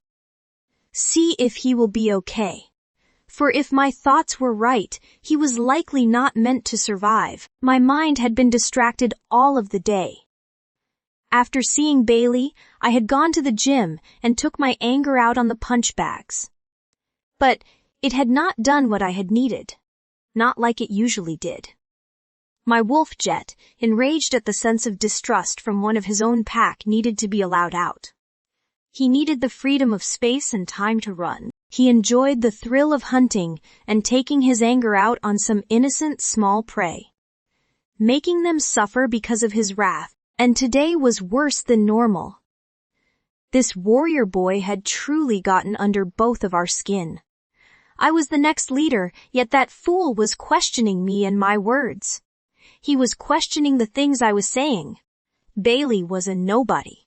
She had always been, yet some small-time warrior was taking her word over the words of his next alpha. The moment I had left the gym, I had headed for the tree line and stripped myself of my clothes, placing them into some broken bark, ready to retrieve them when my anger had subsided enough. Though I doubted small prey would be enough today. The thing I wanted to destroy most was the face of that pretty boy warrior. But I knew that I had to control that violent streak within me. As the upcoming alpha, I could not be seen to be hurting my own pack members, or at least not without a decent reason. I may just have to find myself conveniently paired with him in the next pack training session. Warrior or not, he and his wolf would stand no chance against me and my alpha wolf, and I would enjoy every second of destroying the irritating little fucker. And thankfully, nobody would question it.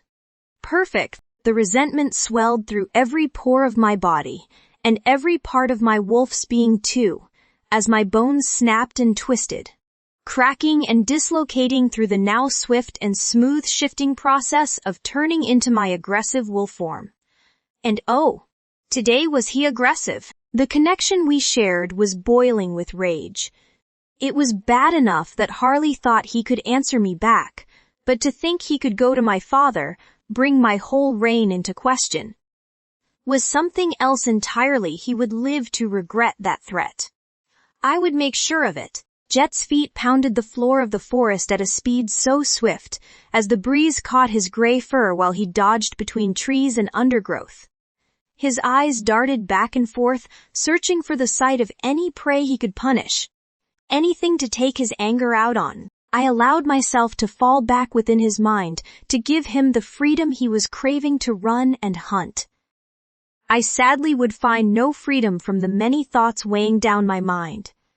Bailey had been a burden upon my life and mind since the moment I had realized what she was to me.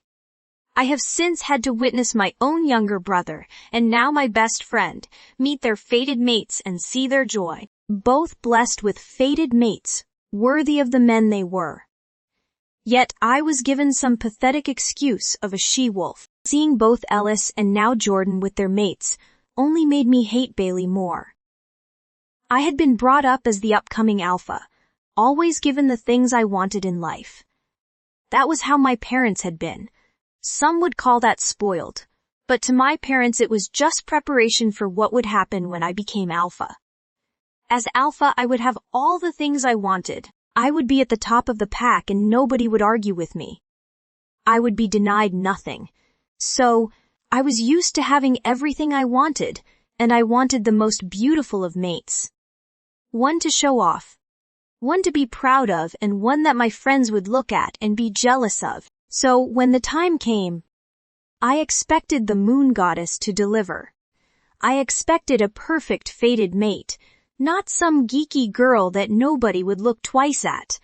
But no, the moon goddess fucked up and sent me that fuck up. Bailey the fucking know-it-all. Well, she didn't know that day that she would have the hardest kick to the gut when she was told I was her mate, and that I would never want her, did she? No, she clearly isn't all that smart. Her face was a fucking picture that day. And I made her wait too, wait for the rejection. Knowing it was coming, but never sure when, always knowing she was never good enough, and I certainly made sure she suffered. When the fuck were you going to tell me? I suddenly got a mind link from Jordan, completely taking me by surprise. Was he not meant to be heading to his mate's pack for a few days? I am sure we had given him permission to take time away. What are you talking about, bro? I responded, wondering if he mind-linked the wrong person. You, rejecting my sister. His words are cold and hold some venom, even through the link, but regardless of that, I want to know how the hell my best friend suddenly seems to know about this now too. Had that fucking warrior gone mouthing off? What? I question, hoping to be able to avoid the subject. Where did you hear that? Do not bullshit me, Miles. Bailey told me everything, you sick. Fuck, you hurt her. Not to mention you broke pack rules. He snarls at me through the link, only making me even more angry.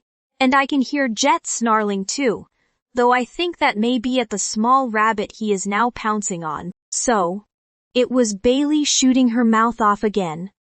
Seemed the little bitch had decided that this was no longer our secret. Well, she would live to regret that decision. I would ensure of that. I would not have this put at my feet.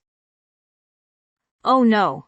This would all be her fault. Since when do you care if your sister is hurt? I asked him, with a nasty laugh. Jordan had always been one of the first to pick on his sister alongside me, had always had fun teasing her. Though she made it easy being such a nerd, there are limits, Miles, and you know it. He snaps, and I begin to question if my friend is going to be as trustworthy as I thought he was. You want to watch who you are talking to like that, Jordan? You need to remember, breaking the rules or not, without me as alpha, you would lose your place as beta. So before you go running to daddy, or go running to my dad, think of the consequences for you too. Is protecting Bailey really worth losing everything you have trained for? She is not worth that. I snarled. Not liking to threaten my friend, but knowing I had no other option. He needed bringing into line. Are you threatening me? He demanded. Were you not going to your mate's pack? I asked, ignoring his question. I am heading out of pack now, but could not leave without confronting you. Not after this. Well, I suggest you run along. Take some time with your mate, and take some time to think if your sister is really worth losing everything over. Because without me as alpha, you will not be a beta. So that means a nobody in the pack, Jordan. Think carefully. And with that, I cut the link, blocking him from contacting me further. If he contacts my father, then I will make him pay. I pushed forward now, needing to shift back. Jet will have to make do with the small amount of time he has had to run. Time up for today. I slowed him as he slows his pace slightly. I sense his disappointment through our bond. But he does as he is told and turns back toward where we began, so I can gather my clothes. Jordan not happy, he tells me. I know. He will see sense.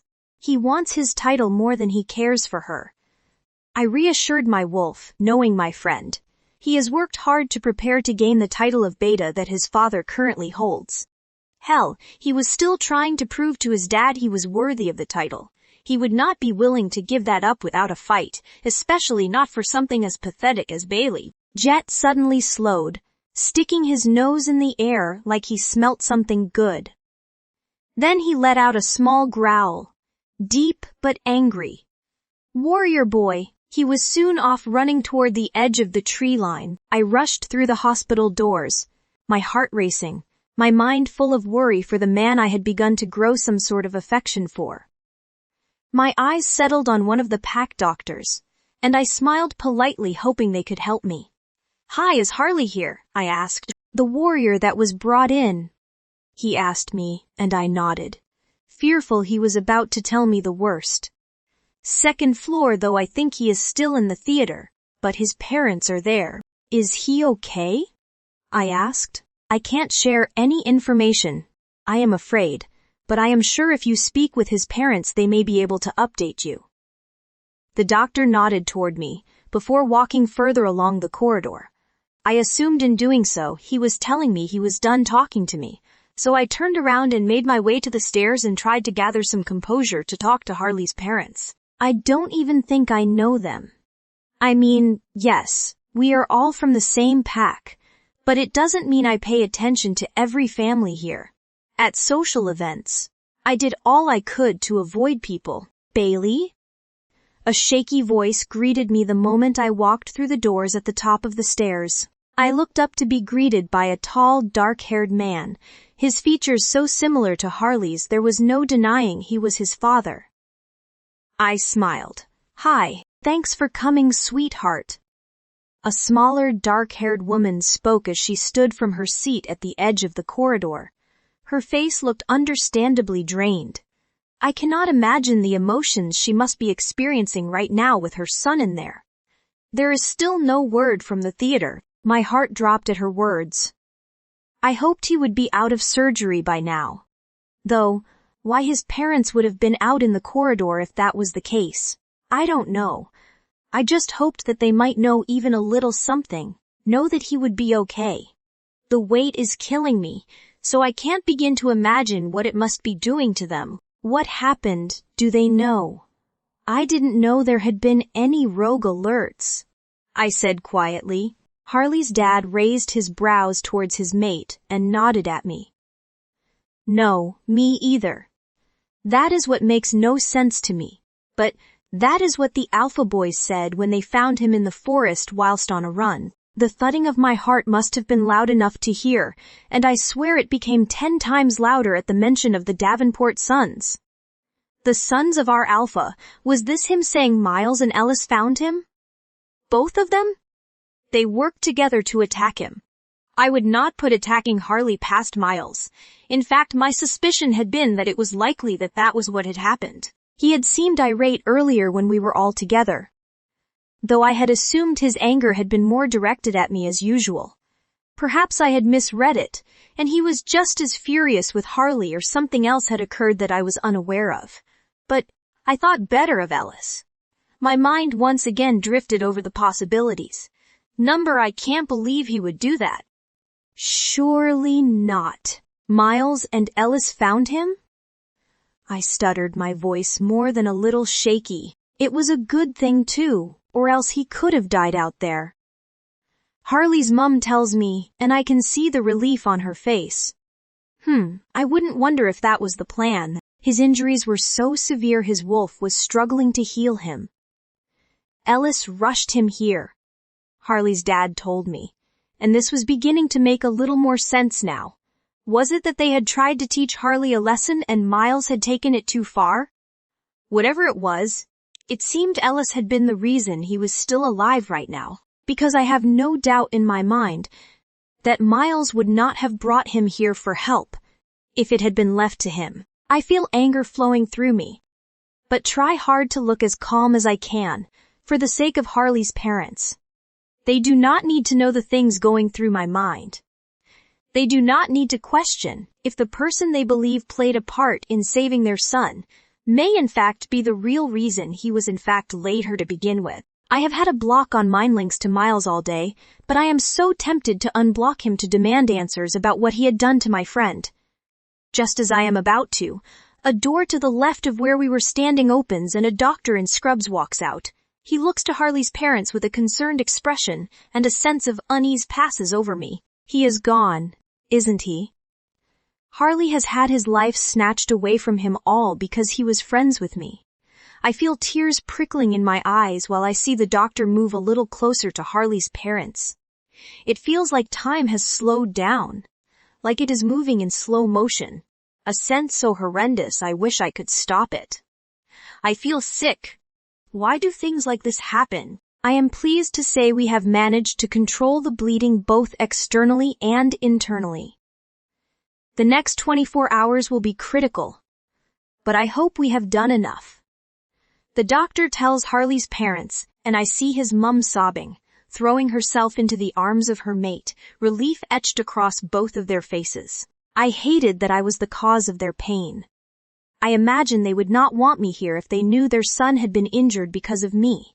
Because, no matter how else I viewed this, Harley had been injured by Miles because of his connection to me. It had to be, "Can we see him?"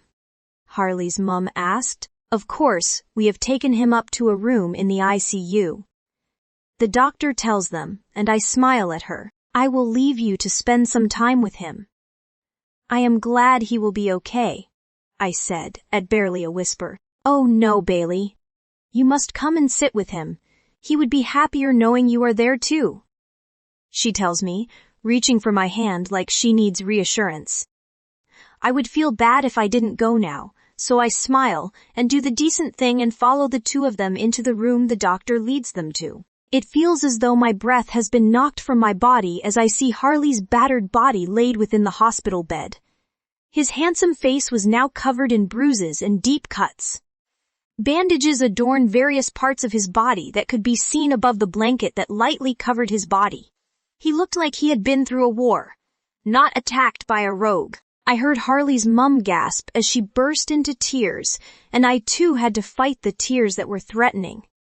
He did not deserve this. He looked broken. He may be a warrior, but an unsuspected attack, and one I believe came from an alpha, and he would stand no chance. Oh, Harley. His mum was holding his hand, leaning over the bed as she sobbed, softly stroking his hair back from his head. What did they do to you, baby? Harley's dad stood quietly observing. His face a mask of bravery.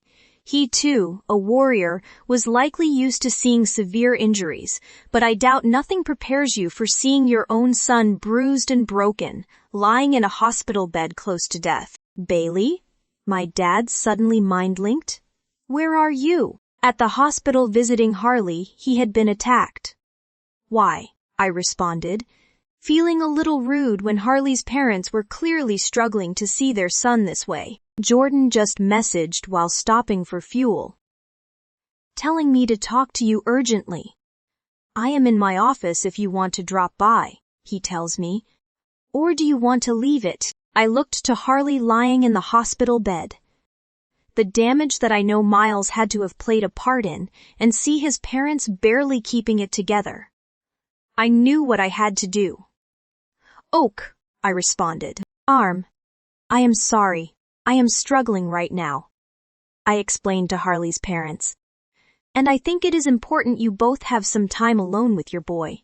So, maybe it would be better for me to give you some space for a little bit. But, do you mind if I come back a little later? I still want to spend time with Harley. Make sure he is okay. Of course, sweetheart. Harley's mum glanced up from next to his bed with a sad smile. He would appreciate that. I nodded and walked out of the room, knowing now I had something important to do. I just hope that Jordan was right and that my dad believed me. If not, I didn't know what I was going to do. But, one way or another, Miles needed to be made to pay for all the wrongs he had done. Office work was becoming repetitive for me today. But, I had already done the pack training and been out for a run, so I had delayed my paperwork for as long as I think I possibly could. Poor Eden was suffering terribly now with the later stages of pregnancy, so Caleb was having to tend to her a little more than we would have expected at this stage. So, additional duties have fallen to me. Not that I minded particularly much, as it kept my mind busy. And, I have to admit, I found it somewhat amusing watching Eden give her mate holy hell for the slightest thing, because it seemed him making her pregnant meant he was somehow to blame now for every little thing that inconvenienced her, or simply irritated her, and watching Caleb, trying to steer his way around the ticking time bomb. That was his mate, and wife was like a comedy show in itself, but additional paperwork was such a drag. After so long, numbers began to blend into one another, and I am sure they began to move about the page too. And as for having to read, words began to switch, and not make any sense, or they simply stopped sinking into my mind. It was usually at that point I knew I was done for, and that no work was happening. Coffee was the only thing fueling me, but even that was beginning to fail me. I stood away from my desk and walked to the coffee machine at the opposite side of my office, and glanced toward the window as I did. The sun was shining gloriously outside, telling me how lovely it would be to let Zion out for another run. I bet he would love that. A run through the trees, his fur with the breeze blowing through it as his feet pounded on the forest floor. Instead, I am holed up in my office slowly losing my mind. Though I guess to lose my mind, I would have to be sane to start with. I sort myself a fresh coffee, and a strong one at that, before moving back toward my desk just as my phone begins to ring. Who would be calling my office phone? Anyone in the pack would mindlink, right? And anyone else wanting me would call my mobile. Answer it and find out, you thick fucker. Zion chuckles, evidently thinking he is highly amusing. A top-class comedian, my wolf. I reach across the desk quickly quickly before the call is cut off. Hello, is that Autumn Valley Pack? A voice at the other end of the line says, making me wonder who the hell is calling us. Surely they had to know it was, or they wouldn't have called, would they? Yes. Beta Asher of Autumn Valley Pack talking. Can I help you? I answered, doing my best to bite back my sarcasm and state the obvious and remain polite. Good. This is Alpha Miles of the Lotus Shadow Pack. Thanks for taking my call. Hope you are well. He greeted me, more cheerfully this time. Alpha Miles, I was almost certain their alpha was called Marshall. I know my mind was not at its best of late, but I am pretty sure I had not missed the death of one of the region's alphas. Is there something I can help you with, Alpha? I asked, suddenly suspicious as to why this guy was calling. My mind is racing until I remember that it is Alpha Marshall, but the upcoming alpha is called Miles, so I assume this could be the upcoming alpha I am talking to. Trying to play the big boy here, is he? Definitely all the more suspicious now. Oh, it is nothing of concern, Beta Asher. I am just helping my father with some paperwork. I am sure you know what it is like being snowed under with too much work. But he asked me to thank you for interviewing our Beta's daughter for a teacher's position in your pack recently. And from what I understand, offering her the role too. Miss West is a wonderful teacher, as I am sure you saw, and a well-respected member of our community. The voice at the other end of the phone says to me, making me wonder why he had called to thank us for giving this girl an interview. That was arranged between her father and our former alpha, I believe. Nothing to do with me, I said curtly, already not liking the fact the young upcoming alpha was trying to act like he was all important. Well, we wanted to know from one pack to another that it was appreciated. Always good to maintain pack relations. He says with what I can only wonder is a fakeness to his tone. Something about this boy I do not like.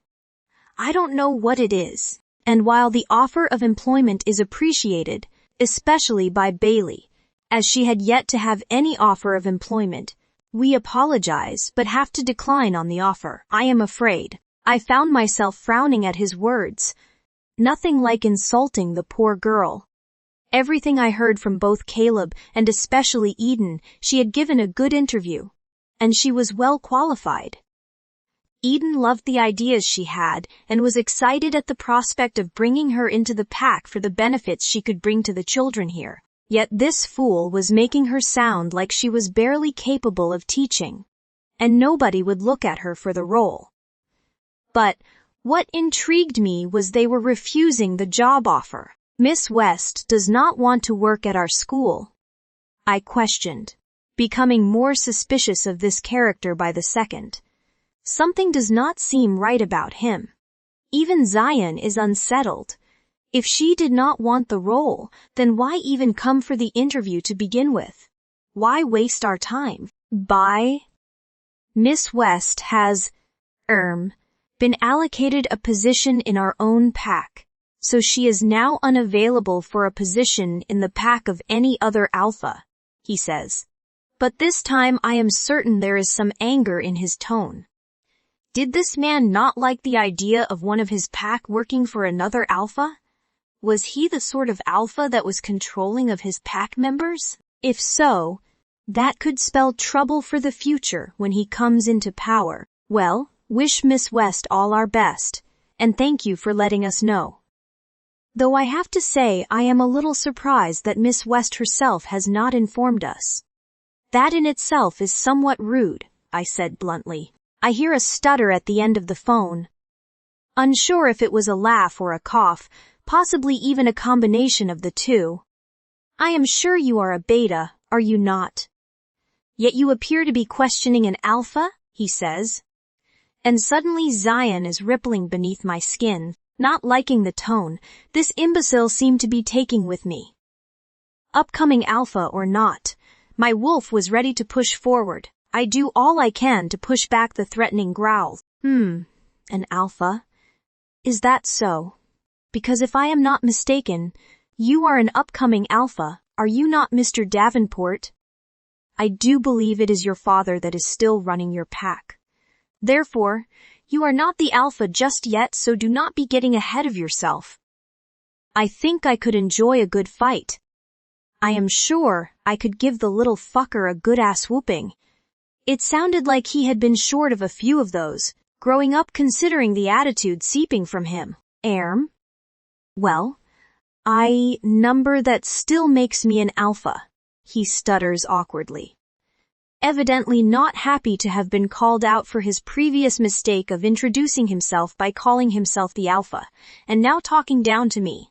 Unfortunately for this spoiled little brat, I was past caring about pleasing people, especially ones that irritated me. So, I was more than happy to stand up to him. Not just yet, I said with a smirk.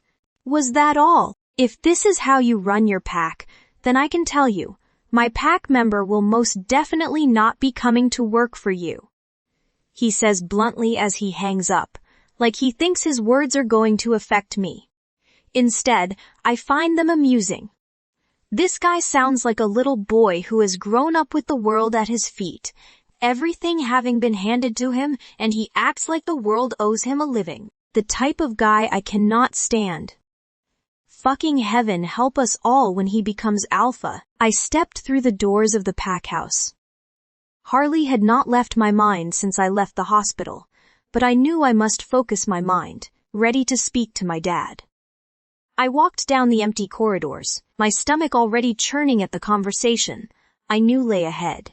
I turned down the corridor to my left, which leads to where the offices are. Strangely, despite the time of day, there are very few people within the pack house. Just as I am walking down the corridor, my phone rings, and I quickly take it out of my pocket. Hello. I answer quickly, not recognizing the number, and suddenly panicking, thinking it could be something to do with Harley, despite the fact that logically, I know anyone linked to Harley is within pack, and would mind link me if they needed to contact me. Bailey? The voice greeted me, and I realized immediately it sounded an awful lot like Luna Eden. Yes, I replied, beginning to wonder if it was in fact the Luna calling for a response on the job role. I thought they may have given me a little longer to think about the job offer if I am honest. Hi chick, it is Eden. How are you doing? She greeted me enthusiastically. I have been better. I admitted without even thinking. Oh, is everything okay? She asks, suddenly sounding curious. Anything I can help with? I realized my mistake instantly, and gave my head a quick shake as I sat myself on one of the window seats. No, sorry, ignore me. Just having a bad day. Are you sure? Luna Eden urges, like she is wanting me to confide in her. But I have no plan to be doing that. Especially not to someone out of our own pack. Yeah. Just a friend of mine isn't well, I said, hoping that would be enough to stop her asking more questions and making this conversation awkward. Ah, okay. Was that the reason you decided against taking our job offer? My nose wrinkles at her words as I scowl. Wait, I hadn't declined their offer yet. So why did she think I had decided against their job offer? Sorry. I question, a little puzzled by the implications. This made no sense. How had they come to that conclusion? Beta Asher received a phone call, telling him you had to decline the offer. She tells me, and within that moment I needed to hear no more Miles. Of course, who else was it going to be? He had already made the decision for me before I could tell them any differently. He planned to keep me here as his prisoner for as long as he could. When he had told me I belonged to the pack, he meant it. The thing was, no matter how much I wanted the role of teacher away from here, and as nice as their pack was, and the things we had discussed sounding truly wonderful, I knew I would never be allowed to go. So, I am going to have to agree that what they had been told was correct. Which makes me seem extremely unprofessional for not calling them myself. Oh, I apologize.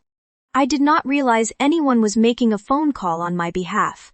I would have preferred to do that myself. I explained to her. But yes, I suppose that is one of the reasons I made the decision to stay where I am for the time being. My life is a little complicated, to say the least. Unfortunately, Luna. Oh. Are you sure you don't need help with something, Bailey? I may not be in your pack, but from one woman to another, I would not like to think you are struggling, she says, sounding a little concerned now, and I like to think we got on well when we met. I smiled at her words. Yes, I suppose we did get on quite well. Thank you, Luna. I appreciate your kind words. I loved your pack. I truly did.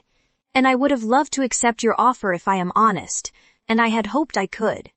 But things are not as simple as I hoped, is all the information I gave her. Though deep down I had already known I could not go. Miles would never allow me.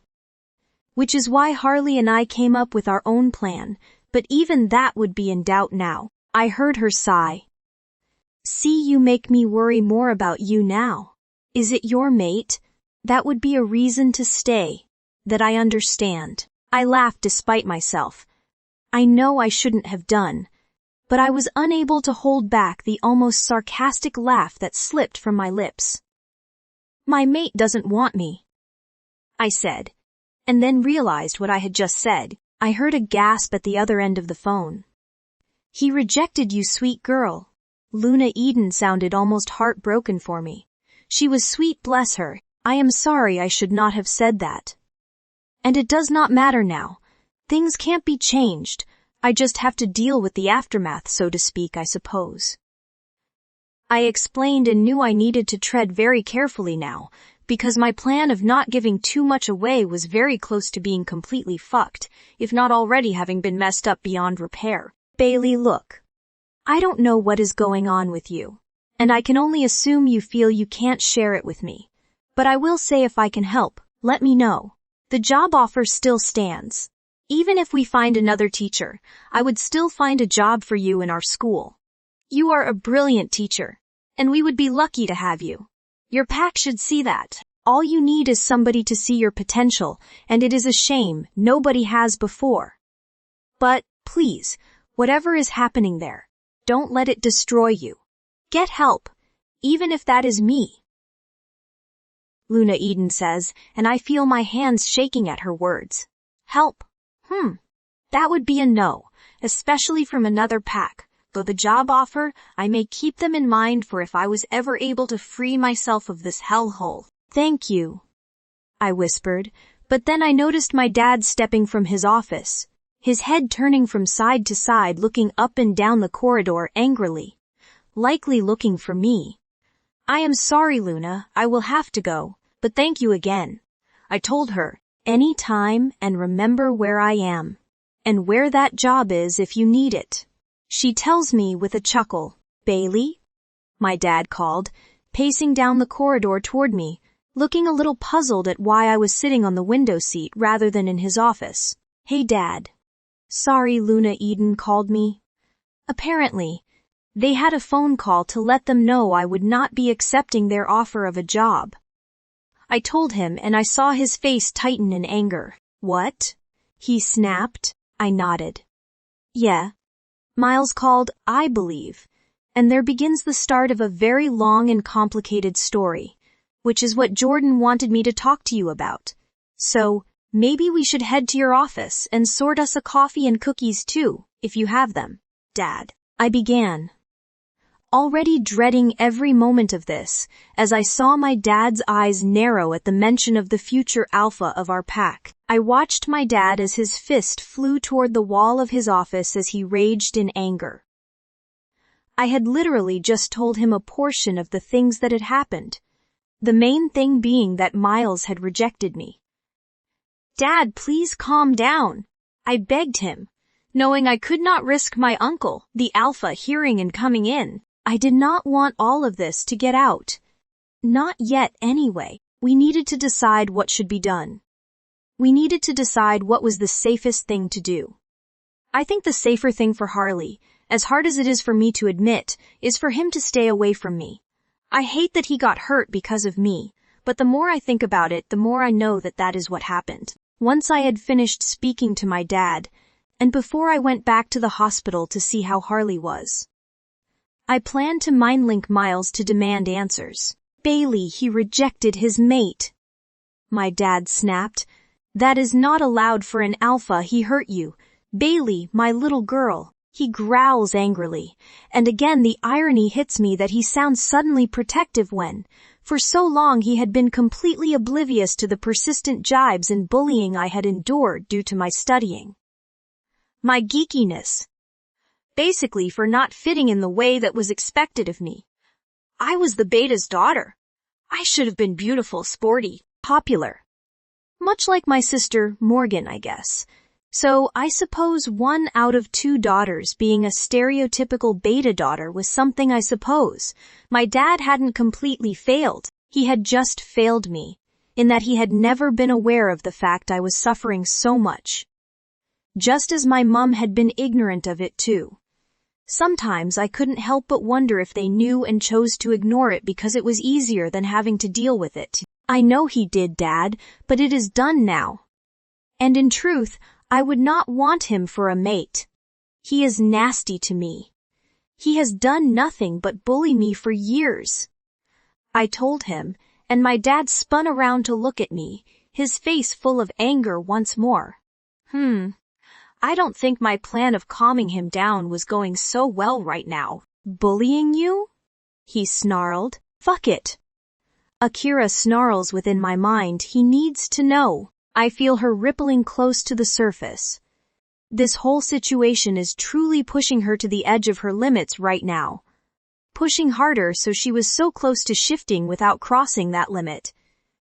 They all did, my voice snaps without me even planning to speak. But its tone is rougher, telling me Akira is in control right now. I was the source of ridicule for years. Jordan Morgan, Miles Ellis, half of the school. All because I liked to study, because I didn't like to party. My dad's face fell at my words. Oh, he murmured. Akira seems to simmer back a little now, like she feels she has got what she needed off her chest, and she was happy for me to deal with the consequence. Dad, that is unimportant now. What is important is this stuff with Miles. He rejected me, but he won't let me leave. I believe he hurt Harley too. My dad's face contorted somewhere between a confused expression and an angry one. The warrior guy. He looked at me with his brows raised in question, and I nodded. Dad shook his head, like he wouldn't quite believe my words. Surely not. He is going to be the alpha one day, Bailey. Why would he be stupid enough to attack one of his own warriors? Because Harley and I have been seeing one another a little, and Harley discovered we were fated mates. And as I added those final few words, a look of realization crossed my dad's face. Is he okay? He demanded, and I could only shrug, tears filling my eyes. Didn't you say you were at the hospital with him? I don't know if he is okay. When I came here, they were still waiting for him to wake up. He was in theater. They said they thought it was a rogue attack. Ellis took him to the hospital. He said he and Miles found him in the forest, so badly injured his wolf was struggling to heal him. I explained all that I knew. And I saw my dad chewing his lower lip, deep in thought. I suppose a rogue attack could be logical by. He smiled sadly, and just as I was about to argue with him, he continued. But we would have had some form of intruder warning if they had crossed the border, and there was none. I would have known about it. It makes no sense. It is too coincidental. He learns of the fated mates, and then suddenly he is attacked and conveniently found by Miles and Ellis.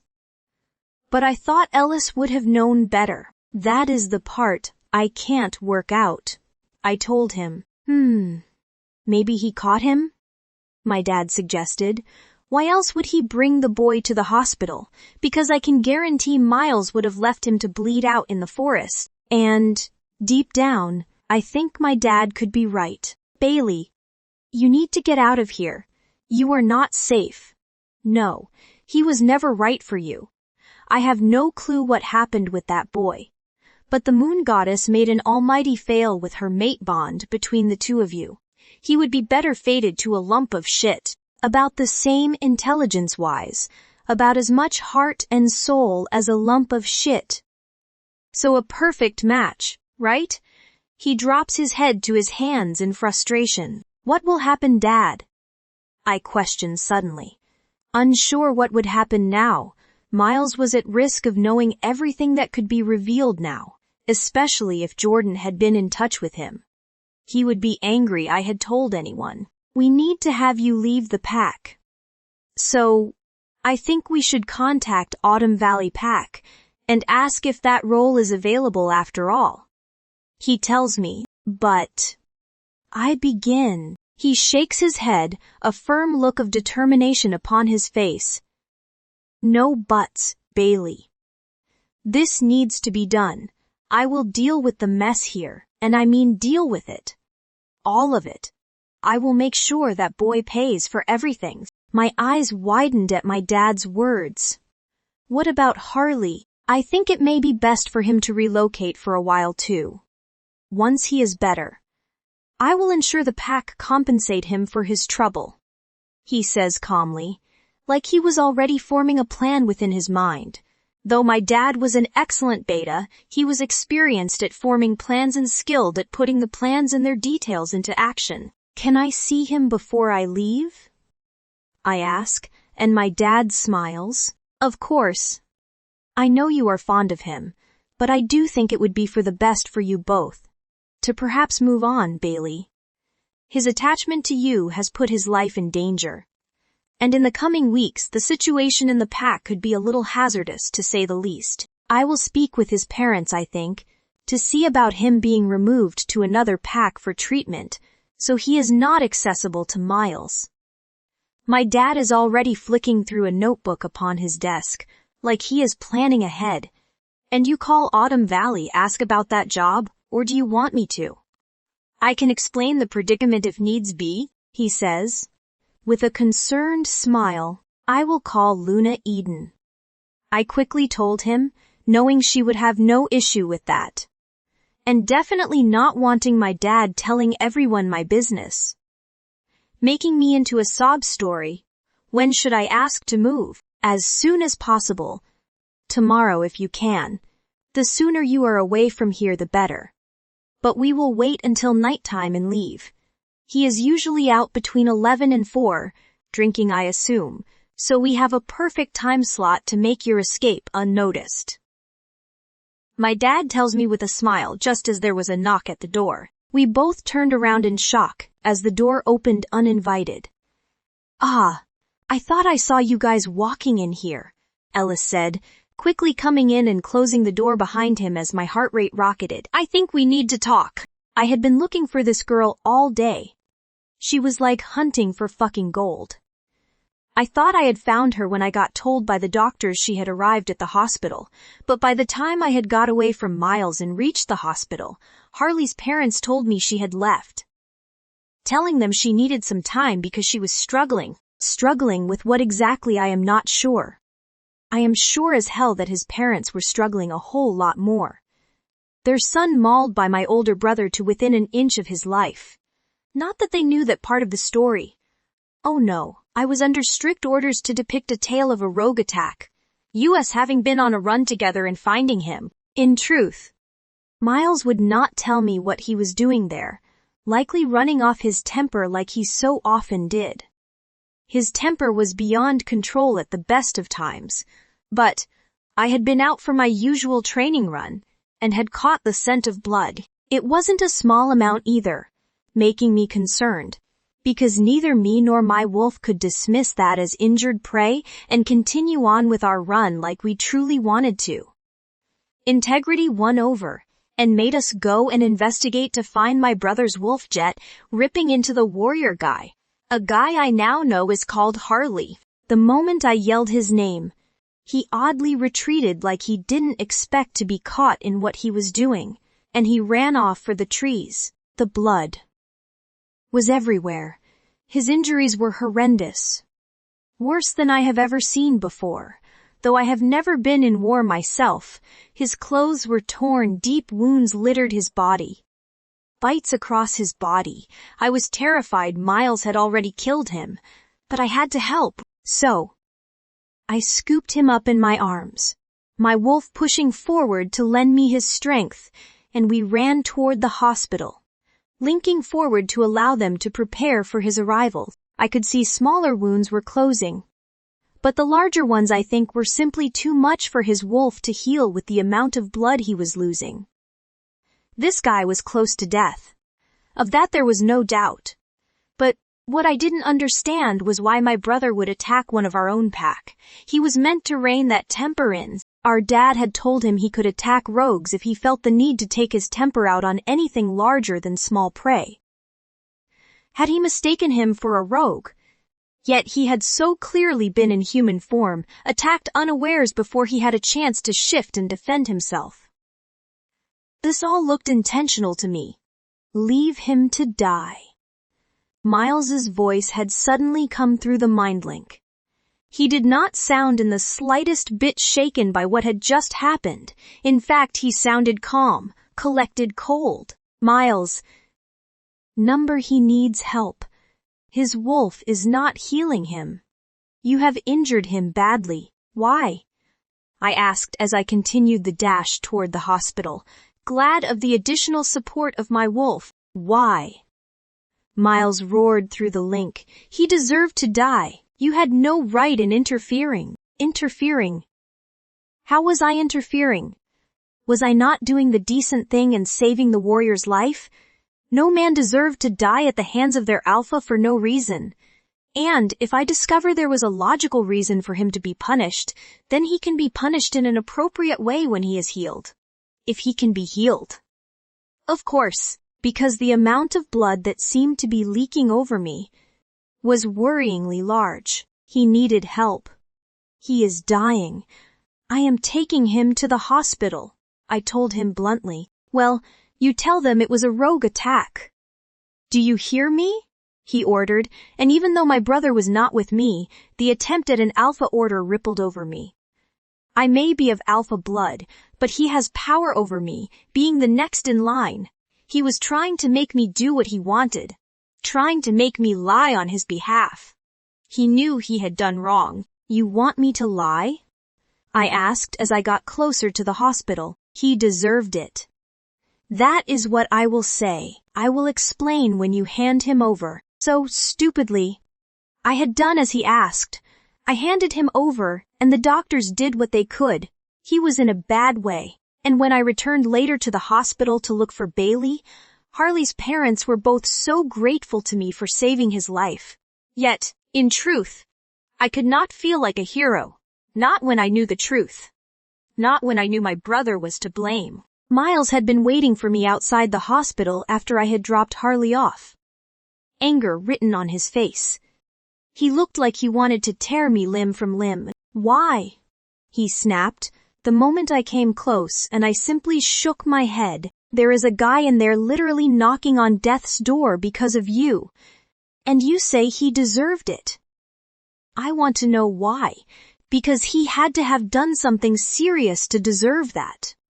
I mind-linked him, not wanting to risk any of the pack members wandering by overhearing our conversation. Miles gave me a dirty look. He questioned me. I felt like my heart skipped a beat. He had to be joking, right? He questioned him, and that is what he did to him. How is he ever going to rule as alpha if this is how he reacts to things? He questioned you, and that was all. I linked in disbelief. He has been with Bailey. And he implied I was lying about there being no mate bond. He knew of our mate bond, knew I rejected her. He needed to go. His eyes look like pits of fire right now, as he stares at me. He seemed to think everything he did was more than reasonable, but his words sunk in. He said he rejected her. That was different to what he had originally told me. He said she had rejected him. He had lied. My mind whirled with possibilities. He wasn't focused on his words here, so chances are he was saying the things that first came to mind, making them more likely to be the truth. He had blamed Bailey back then to take the heat off him. You almost killed him because of Bailey? I asked. I was surprised when I learned she had been his fated mate. I was shocked then that she had rejected him. But I am even more shocked now that Miles had rejected his own fated mate. Having met my fated mate, Hazel, I know the draw to them is something so strong once your wolf is there that it would be difficult to fight. How he had been able to torture her the way he had. Keeping her hanging on for a year and seeing her around Pack and not wanting her desperately made no sense to me. He had laughed with me so many times, telling me tales of the things he had done to get to her. Like he gained some sort of sick pleasure from hurting her through the mate bond. Now, when I think back to the tales he told, there were so many signs that it was him that had done the rejection, but a small part of me wondered if he did like the connection they shared. And that was why he kept her around. He could not fight the decision my dad had made to allow her to go to university, and I am glad for her because I had heard how hard she had worked to gain that place. But Miles had pushed for her to come back to our pack, despite Bailey begging to be given permission to work away from the pack. Dad was going to allow it, but Miles intervened, saying he would be taking over soon, so he should be making that choice. And he thought she would be of benefit to the pack, so no permission was given. Now, I wonder if that was so she was close to him. Had he hurt the warrior because he was close to Bailey? Or simply because he had somehow discovered their mate bond, and he feared that it could get out? Either way, neither one was a reasonable motive for hurting someone, let alone putting them on the edge of death. He argued back with me. I did not want him being a risk. I did not like how he was. Miles snarled, his head turning to look at me. Did you tell them it was a rogue attack? He asked. And I began to regret my decision to do as he asked, but I nodded. I told them we were out for a run, and we found him.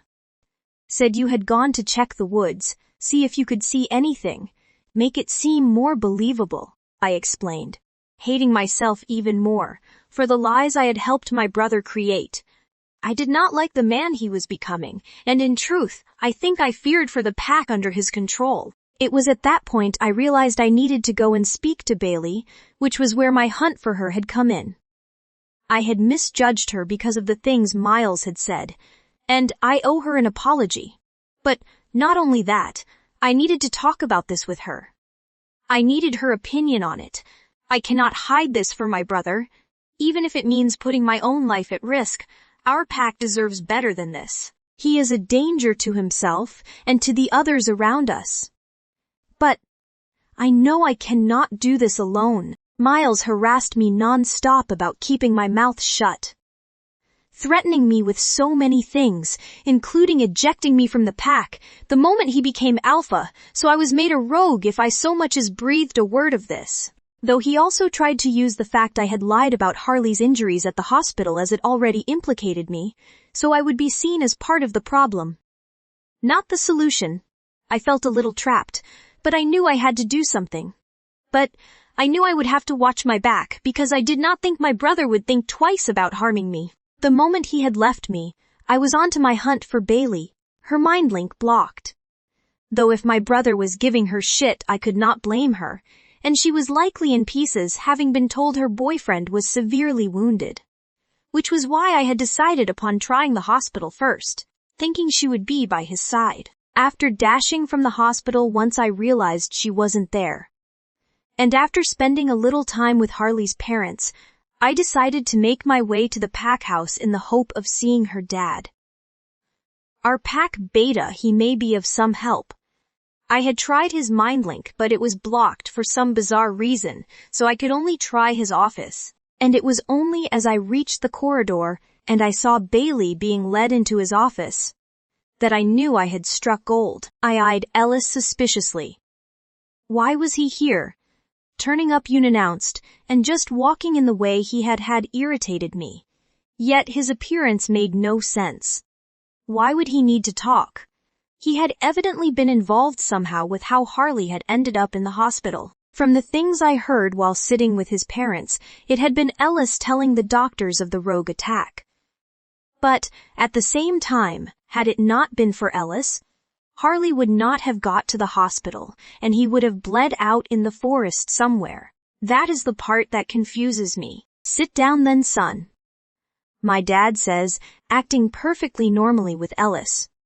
A boy he considers his nephew, his best friend's son, a boy he has seen grow up from the day he was born, the same as Miles. The benefit of being best friends with the alpha, I suppose. Thanks, Uncle Donovan. Ellis drops himself onto one of the chairs. I am guessing I have disturbed you.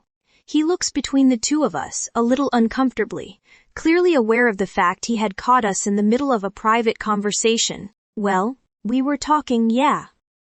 My dad says with a smile. I have a feeling I may know what about, Ellis says. Which is why I am here. Well, I was here to talk with Bailey really, but I think talking to you both may help. I looked at him confused.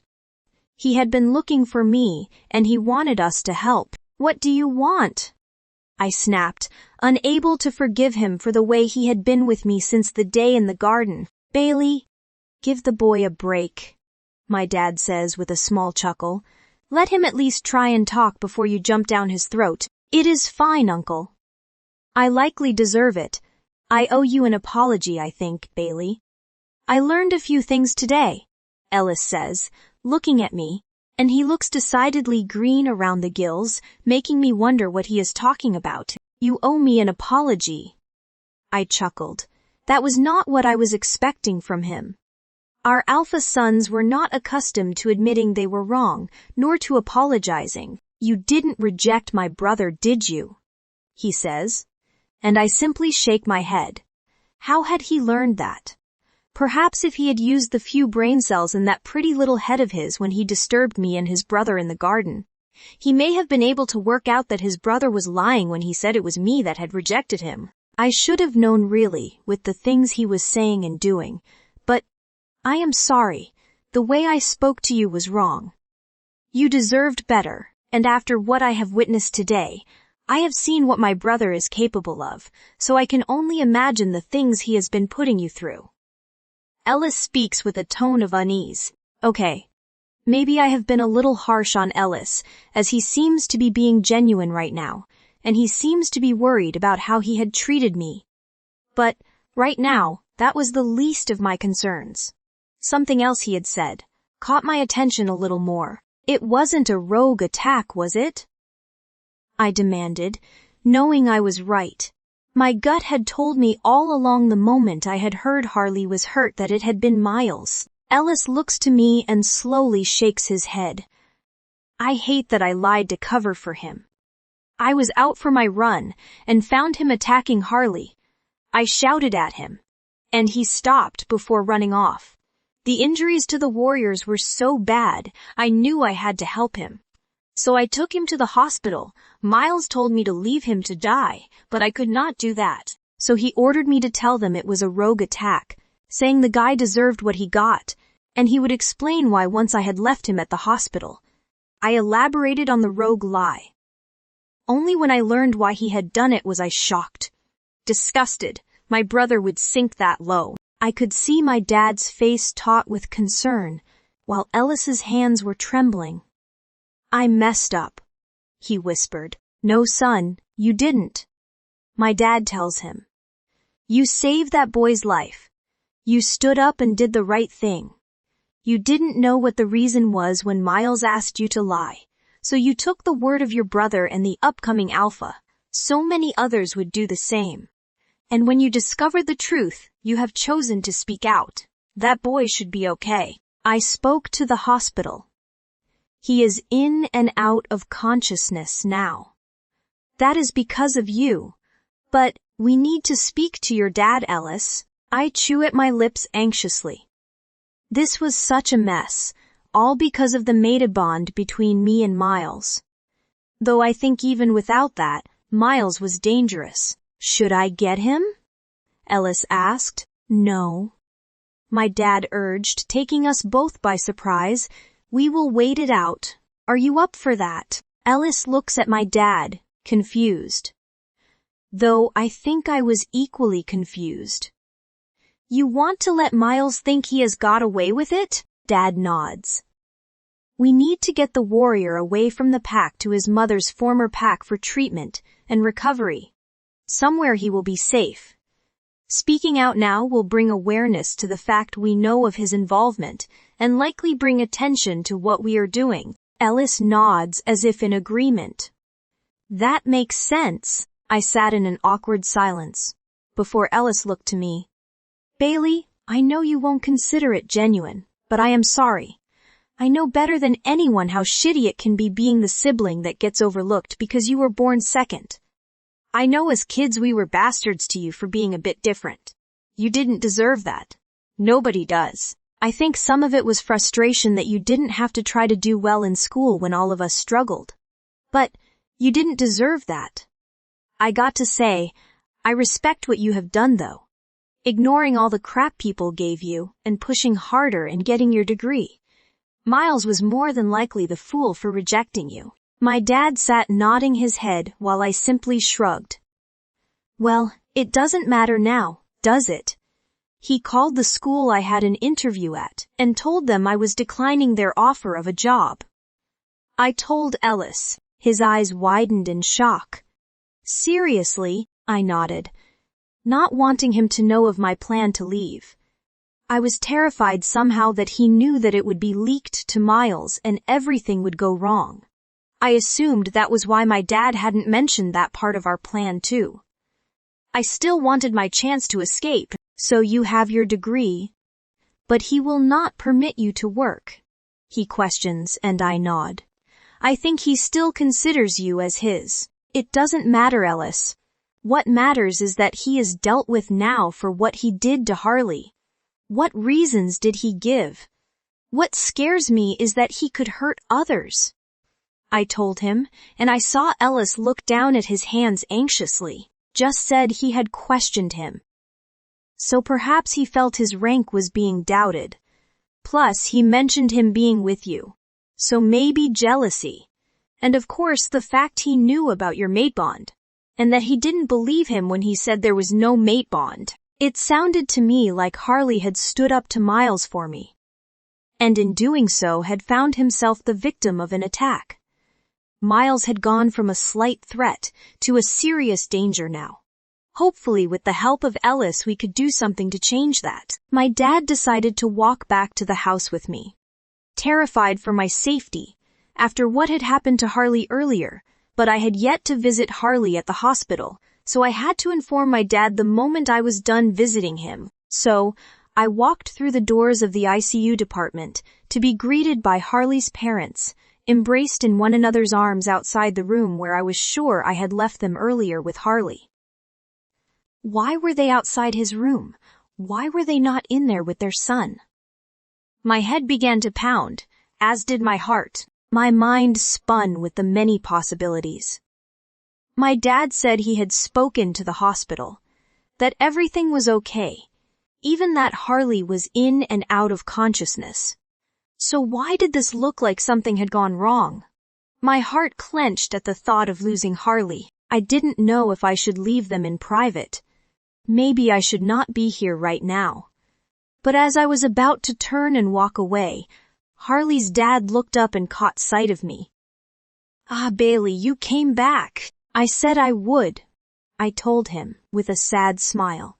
Is everything okay? My heart felt like it was racing out of my chest right now as I waited for his answer. But thankfully he nodded. The doctor is just checking him over. You know, Harley has been asking for you. I could not help but smile at his words. Has he? The moment we said you had been here, he was asking when you would be back. His mum said with a chuckle. I am sorry. My dad needed to see me. I felt I had to explain. Ah yes, he did mind link us. And we feel the things he is suggesting may be for the best. Harley too. He said you and he had spoken of going there anyway. We did not realize you, and he were so serious. his dad said with raised brows, making me blush. I stuttered a little. I would not go with him, not now. Harley needs to do what is better for him to keep him safe. I assume my dad explained everything? Harley's dad nodded. We know not to say a word. We will be headed there with him. Steffi has spoken to her former pack. They are arranging things, so we will be going as soon as get the green light. But, when Harley told us you, and he had planned to go there before this, I had assumed you might come too. I slowly shook my head. Truly shocked at the sped, this plan was now taking shape. Though my dad had said it needed to happen quickly, and I have to say, I agree. The sooner things happen, the safer everyone will be. I am going to speak to Harley. He means so much to me, and has been the sweetest guy to me lately. But he has a fated mate out there, and he deserves to find her. He needs to put his safety first too, and that is not being with me, even if that means hurting myself. Oh, sweet girl. His dad shook his head. You seem to have been dealt a crappy hand. That is one way to look at it. I said to him, can always ask for a redeal. Right, Bailey? Harley's mum, who I now assume is called Steffi, says with a smile. You are a smart girl. You seem to know what you want from life. So, you go out and get it. I nodded. Maybe she is right. I do not need to accept the hand I was dealt. Me moving is the right thing. While we wait for the doctor to finish doing their checks on Harley, I take my phone from my pocket and message Luna Eden.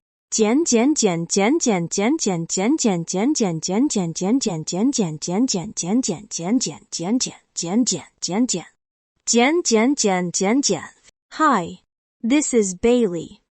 I am sorry to have messed you around going back and forth like a yo-yo. I appreciated everything we spoke about on the phone, and I can't begin to tell you how things are for me right now. But I have had a chance to consider all that you said, and I don't think I can turn down the opportunity to come and work for you. So please would you consider me for the role of teacher that you offered me, and allow me a place within your pack whilst working there due to the distance from my own pack. As we had previously discussed. Thank you. Bailey.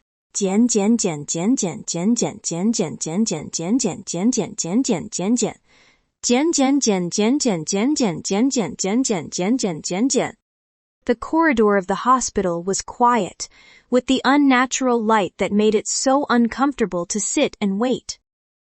But soon enough, the doctor came out and smiled towards Harley's mum and dad.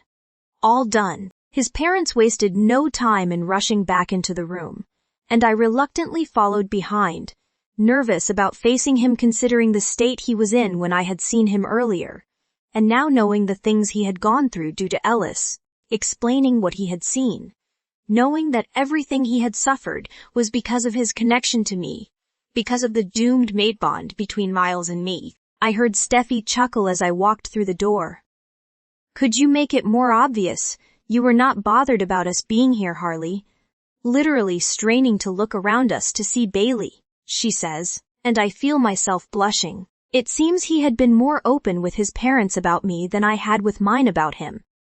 I had barely spoken about him with anyone. I didn't want to embarrass him if anyone knew he was linked to me. I was far from the most popular person in the pack, and I didn't know if it would be a source of humiliation for him to be seen with me. Evidently, I could not have been further from the truth. Bailey. Harley's voice was hoarse, like he was struggling to speak, understandably so. I wouldn't wonder as his eyes settled on me the moment I went into the room. I smiled at him. Hey you, maybe we should give these two some privacy. Harley's dad said, taking the hand of his mate and leading her from the room, making Harley blush a little this time while I perched myself on the seat next to his bed. I am so sorry for all of this, Harley. I told him, reaching for his hand. I hate that this is because of me. He frowns. I can see instantly that some of the wounds are a little less severe than they were when I was here earlier telling me his wolf was trying hard to help him. though the motion of frowning causes him to wince as it must disturb the wounds upon his face. "Bye. This is not you. This is him, all him. But it is because you are with me. Well, connected to me," I told him. And again he shook his head. "You know, I am headed to my mum's pack." He questions, and I nodded. "My dad suggested it as a way of keeping you safe." I told him, and I think he is likely right. I don't know what he might do next, Harley. I likely made it worse disagreeing with him. "But you spoke with your dad?" he asked, sounding shocked. "That has to be good, right, Dad?" "Jordan, Ellis," he nods. "I think Ellis helped me," I smile. "Yeah, he did. He saved your life. Found Miles attacking you, stopped it and carried you to the hospital, though he did say it was a rogue attack because that was what Miles told him to say. He then discovered the truth about it all and came to me and my dad." I explained, and Harley shook his head. "I am done here, bye. I won't be coming back. I can't serve under him. He tells me, and I don't think I can blame him. He will be a dangerous and ruthless alpha. It scares me. I just hope that Luna Eden will be willing to give me the opportunity to get away too. If not, I will be moving to the human world to apply for work, one way or another. I will not be staying here while he is here, and most definitely not while he is in charge. That was why my dad said about your mum's pack. Keep you safe there, especially while you heal." I told him, feeling relieved that he agreed to go and do just that. Glad that he had seen it the exact same way I had, so why not go together? Live that dream we had together. It can be possible. Make those plans a reality. I can see the excitement in his eyes, and I feel my heart aching at what I am about to do. "Harley, I don't think we should. You are safer on your own. Being with me is what got you into this mess." I tightened my grip upon his hand and I saw him bite his lip as if in deep thought. "This is it. You have done with me now," his voice falters. "I think the world of you, Harley. But you are better without me. You have a fated mate out there, so it was always going to be complicated taking me as a chosen mate, right?" I tried. A chosen mated bond is stronger, because it is one your heart and soul decides upon, Bailey. But if that wasn't enough for you, then I don't know what it is I can offer. He slides his hand out of mine, and I felt tears stinging in my eyes as they began to drip. "No, Harley. Don't do that. I am trying to do the right thing for you here, trying to keep you safe. I wanted everything you offered me. I truly did. But you know deep down in your heart that being with me is putting you at risk. At least right now it is. So, we can't do that." "You wanted all that?" he stutters. "Of course I did, but right now that can't happen." I softly put my hand to the side of his face, trying carefully not to catch his wounds, which the nurses now appeared to have dressed. "Keeping you safe is my priority, Harley. So please, do this for me. We will stay in touch and see one another too when we can. But right now, it can't happen. I am sorry." I feel a tear drip down my cheek, which Harley reaches up to wipe away. But he slowly nods. Harley released a long breath. "I guess so, but if it is a case of keeping safe, then you need to get out of here too.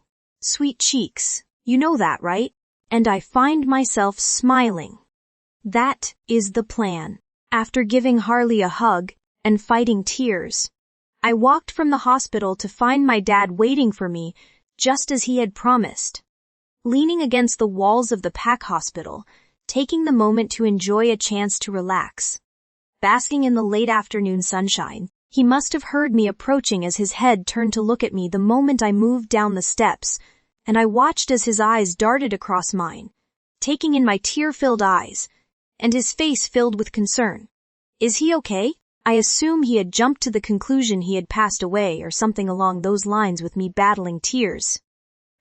I simply nodded. not feeling up to elaborating on everything I had just discussed with Harley. It had been difficult enough the first time. I did not need to go over it again with my dad, because he would want to analyze it too, and I most definitely did not have the energy for that. "We going home?" I asked. "Well, I am walking my little girl home, yes, but I do have to head back to the office. I have a few things I need to see to before I am done for the day," he says with a smile. I find myself smiling back at him. I am glad he wants to walk me home, and appreciate him looking out for me. I do not, however, appreciate him referring to me as a little girl. "Little girl?" "A little less of that, Dad. I am an adult now. Do you not think I have grown past being called your little girl?" I asked him, and he chuckled to himself like he found himself so amusing. Though my dad had always had a habit of laughing at his own jokes, always my little girl. It doesn't matter how old you are, Bailey. Something Ellis said bothered me though. Does being the second sibling really cause you to feel like you weren't important? His face had gone from smiling to looking downhearted now, which tells me he never thought of it that way. Obviously, in my mind, he hadn't been a bad parent and neither had my mom. They had ensured we all had everything we needed. But their priority did tend to fall to Jordan, with him being the beta heir and, of course, with Morgan, with her being their youngest. Not to mention she had a habit of being quite demanding. So I think it was sort of a natural thing that I sort of got lost somewhere in the middle. I didn't mind. I was always quite happy to sit and keep myself occupied with my books. I think it is quite common, Dad. Honestly, you don't need to worry. You made sure I had what I needed. You made sure we all did, I said. Not liking seeing my own dad battling with his guilt here. I had enough to deal with right now. It was easier like this. It wasn't like they had neglected me. "No, Bailey. Don't lie to me. Is it true you were bullied?" He questions and I suddenly feel unable to meet his gaze. He wants answers, and a part of me wonders if this is before I leave, so he can deal with it all in his mind, and process it all, before addressing everything the same as Jordan, I guess. But the bullying was never my parents' fault. Yes. They would lightly tease me for forever having my head in a book, and I guess my brother and sister picked up on that and copied. But the serious bullying was in school, around pack. As we walked along the paths of the pack, the roads and paths were both quiet, so the two of us just enjoyed one another's company. I slowly nodded, not sure how best to approach the subject. It was since school, Dad, just because I studied more. Did well in school. You know what kids can be like. You know that. Mum was forever telling me I made it worse for myself. "Your mum knew?" he asks, sounding more than a little surprised, making me wonder if he lived in his own little world sometimes. So busy with his own commitments to his work. Or did he just block out his own failings? I was sure I had gone to both my parents over the years about the struggles I had faced. Yes. More so my mum, because she was the one at home more frequently. But that was purely because my dad had a lot of responsibilities in his role as beta and was in the office a lot. It was no fault of his own. It was a part of his job. And we had accepted that. So much of the parental responsibilities fell to Mum. But could he really have been so naive about all of this? Yeah. But she told me I had to try harder to fit in, Dad. Why do you think I avoided the event so much? It was what made Miles not want me as his mate, I think. The fact I was not the stereotypical alpha mate. I would have been an embarrassment. I told him, and my dad growled, telling me his wolf was lingering and getting angry at what I was telling him. Werewolves were protective of their family. Notoriously so, especially fathers with their daughters. Though I can't lie, I had wondered at times if my dad had been bothered about me. But it seems his wolf did not like hearing all of this. Well, he was a fool then. If he couldn't see what he had, then it was his loss. Thanks, Dad. But it is irrelevant now, and the one guy I thought I could have something with, I have had to let go to make sure he is safe, I whispered. Ah.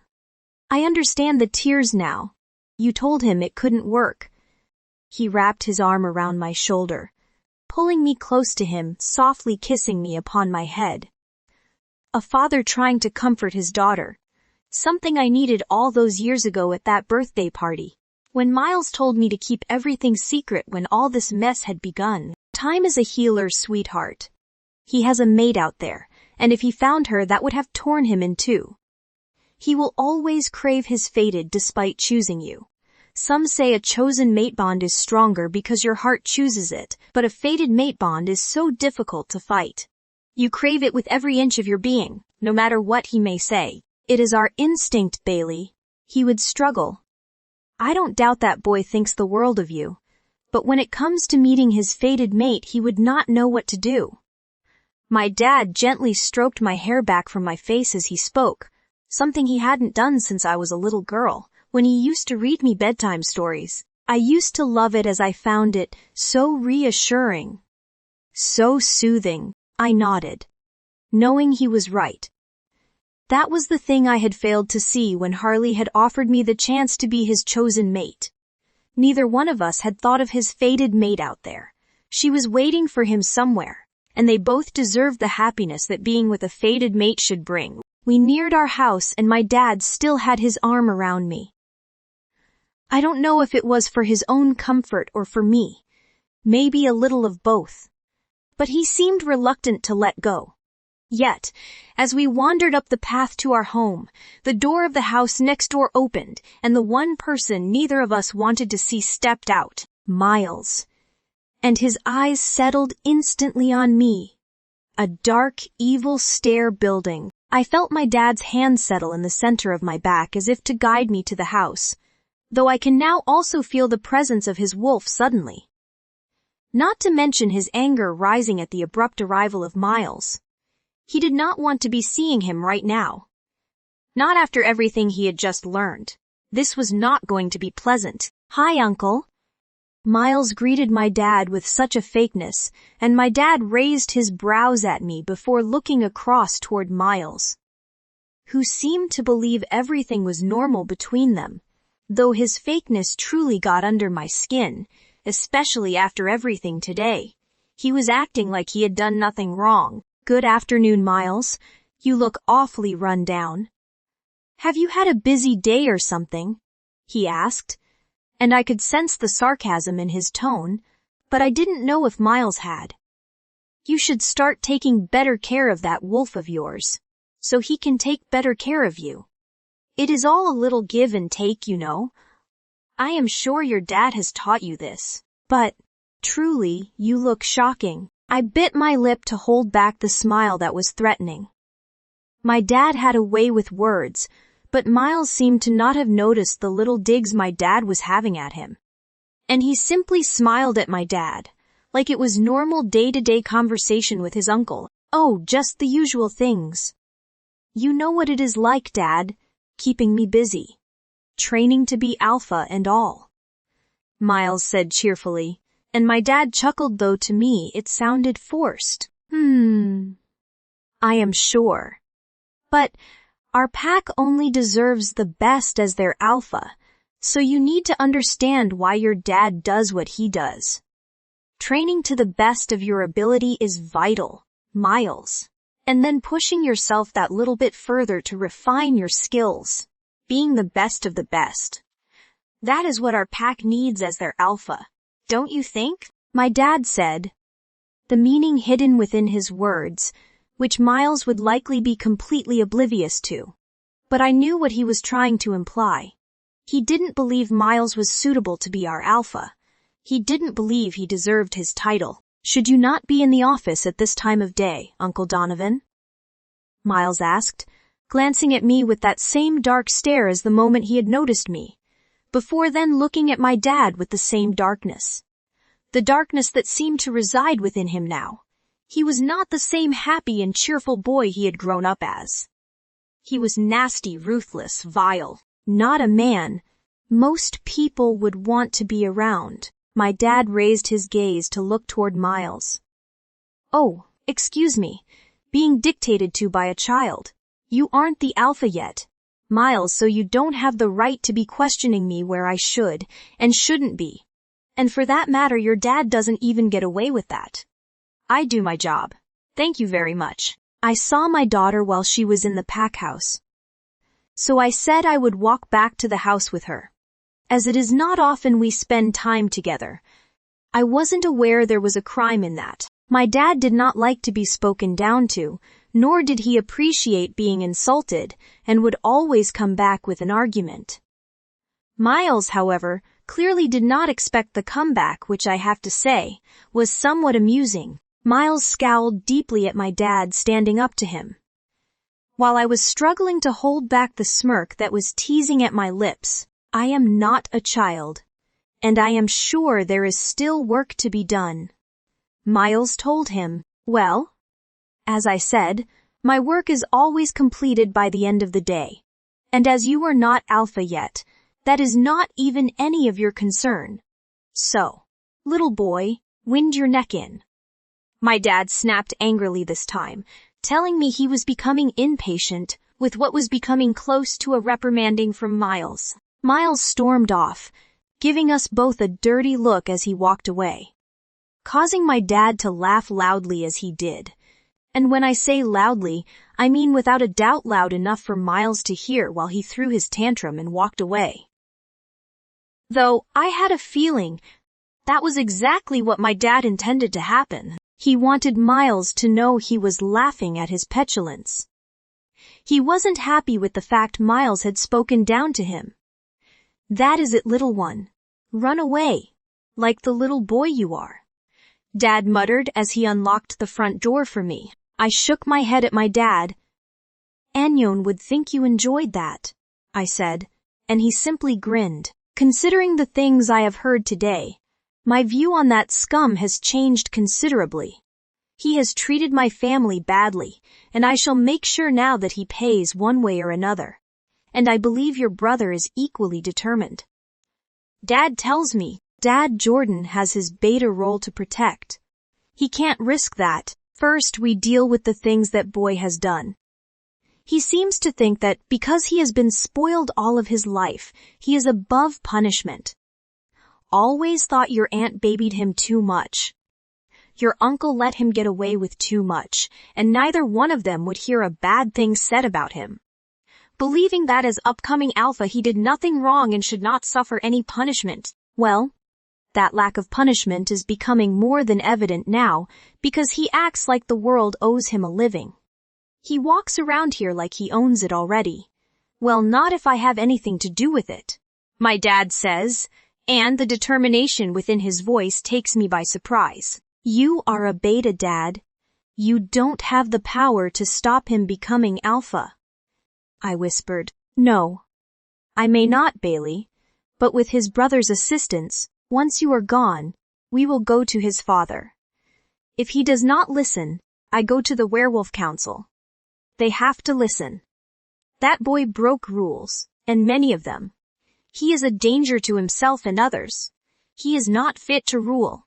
I will not allow him to take over this pack. Even if I kill myself in the process, I will make sure he does not become the alpha of our pack. My dad says, his voice calm and collected, like there is no doubt within his mind about his plan. And the thing is, I think he may be right. He would have a fight upon his hands. But he had every right to fight. I just had to hope it would not cost me my father's life. My dad had left me in my room, with strict orders to begin to pack my things, and also to chase up my position within the Autumn Valley pack. Which had reminded me I had yet to check if Luna Eden had responded to my earlier message. I had been so distracted with everything else that had been going on, that the message had completely slipped my mind. I dropped to my bed as I pulled my phone from my pocket, only to find a short message from Luna Eden. A simple message of 2 words. Call me. I could not help but chuckle at her message, but I laid back onto my bed, and did exactly as she had asked because, as my dad had pointed out, my position within their pack was not yet secured, and I needed somewhere to go to get away from Miles and the mess he seemed to be creating around me, all because of the fucked up mate bond we had been given between us. "Hello, you.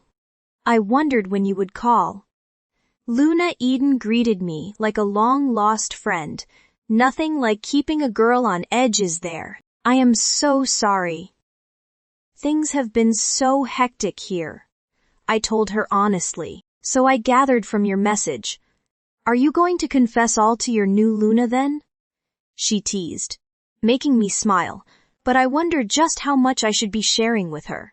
If she knew everything, would she consider me too much of a complication for their pack to allow a job and a home? I have had some issues with my fated mate. Let me say that, he rejected me. So, I was told I should remain here. But now, I have been told it is for the best and for my own safety that I look to move away. So if the role is still available, I would love to come and work for you. I say quickly, not wanting to say too much, but needing to give some information at the least to explain my quick turnaround in my decision. Oh, bless you. Though I do think you did say some of that already. But if you don't feel able to tell me just yet, that is fine, I understand. But, like I told you, we were so impressed with your resume. Luna Eden tells me, making me hopefully she was going to agree to what I needed her to. I haven't even worked anywhere yet, other than the work placements I did during my degree. I understand that, but the fresh ideas you have intrigued me, and I think they would be good for our pack school. And if you need to get away from your pack, then it is even better for you. We are a few hours away. We can offer you a home and a job. A nice pack, a peaceful one at that. Where your former mate is not, she said with a chuckle, obviously amusing herself. You honestly would have me come and work for you? I said, my relief so immense. I felt almost breathless. I could get away from here, away from Miles and the constant fear of him being close. Without a doubt. Bailey, when were you thinking? Would tomorrow be okay? I asked without even needing to contemplate it. The sooner I left this place the better, and the sooner I was gone, the sooner my dad and Ellis could do what they needed to do. I knew that Harley was leaving tomorrow too, leaving for his fresh start. I should leave for mine too, 2 fresh starts apart from one another. Not what I had expected a few days ago, but something I would come to accept. I am sure. Wow, tomorrow. Luna Eden sounded a little taken aback at my request, making me realize that it was rather fast. Did I ask for too much? Were they expecting a few weeks' time? I am sorry, is that too soon? I could just do with getting away, I began. Sweetheart. No. If you need to get away, then tomorrow is perfect. We will get you sooner. You will just have to stay in the pack house until I have arranged you a house. If that is okay, she tells me, and I am happy to agree to anything right now. That means I am leaving here. I had honestly expected a room within the pack house anyway. Not a home of my own. A room in pack house is perfect. Thank you so much, I said, tears filling my eyes. Well, Bailey, welcome to Autumn Valley Pack, and we will see you tomorrow. Let me know when you are setting off. I realize with it being such short notice it could be late, so whenever you arrive it will be good. We can get everything sorted. Okay. Luna Eden sounds so genuinely pleased to have me coming to the pack that I feel enthusiastic about it too. I am scared about the change, but excited now too. Thank you so much, I say as she hangs up the phone, knowing my focus now needs to be getting my things packed. It was only as I was packing that my phone rang again, making me wonder if Luna Eden had forgotten to tell me something. It was only when I looked down that I saw Harley's number, and my heart began to race. What did he want? Had we not said all we needed to earlier? That had been hard enough. I wondered why he was calling and not mindinking, but I answered anyway. Hello? Hey, bye. His voice greets me sounding a little emotional. Are you okay? I asked, Feeling suddenly uncomfortable? I just wanted to hear your voice. Mindlink's still a little weak. Everything is underway for tomorrow now. Mom and Dad are packing things up at home. You will keep in touch, won't you? I know we may not be together now, but we can still be friends, right? He asks, and I can hear the emotions in his tone once again. He is finding this all as hard as me, which only makes me feel worse about it all. But, as much as it isn't what I want, I know it is what we both need. Of course, that is all I would want, Harley. I can feel tears building in my eyes again at the thought of not seeing him properly. Things between him and I had barely gone beyond the occasional kiss. And he was always incredibly sweet, but him offering to take me as his chosen mate seemed to indicate a deeper level of feeling there. It had meant so much to me, given me hope, and I don't think he knew just how much that meant to me. We might not be in the same places after tomorrow, but I am still there if you need me. If you need me, you only have to yell, right? Call. I will do what I can to help. I know we can't be together right now, but there is nothing to say. Maybe down the line when things have calmed down. It isn't something we can't look at, right? You can't say there isn't chemistry there. A connection. His voice falters, and I close my eyes trying to stop the tears that are trying to fall. Harley, you have a fated mate out there. If she comes, the feeling will be overwhelming for you. You should grab that chance with both hands. Your fated mate will be the most wonderful girl in the world to you. You can't miss out on that. I told him, despite the thought of it hurting, but how? How can that be, when I already had the most wonderful girl in the world when I had you? Someone else can't be that, and I am already missing out, because I am having to let you go, he says with a sigh. I find myself sighing too. His words were too much. Harley, it will be different. I promise. If she comes, promise me, you will give her a chance. She will be worth every bit of pain we have felt. Do you not want me?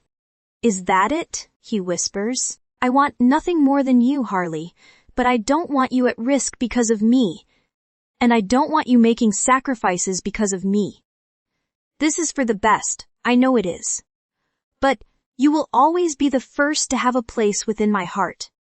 Know that, okay? And we will forever be friends. I told him, wiping away the tear that had slipped down my cheek. Always. He whispers as the call cuts out,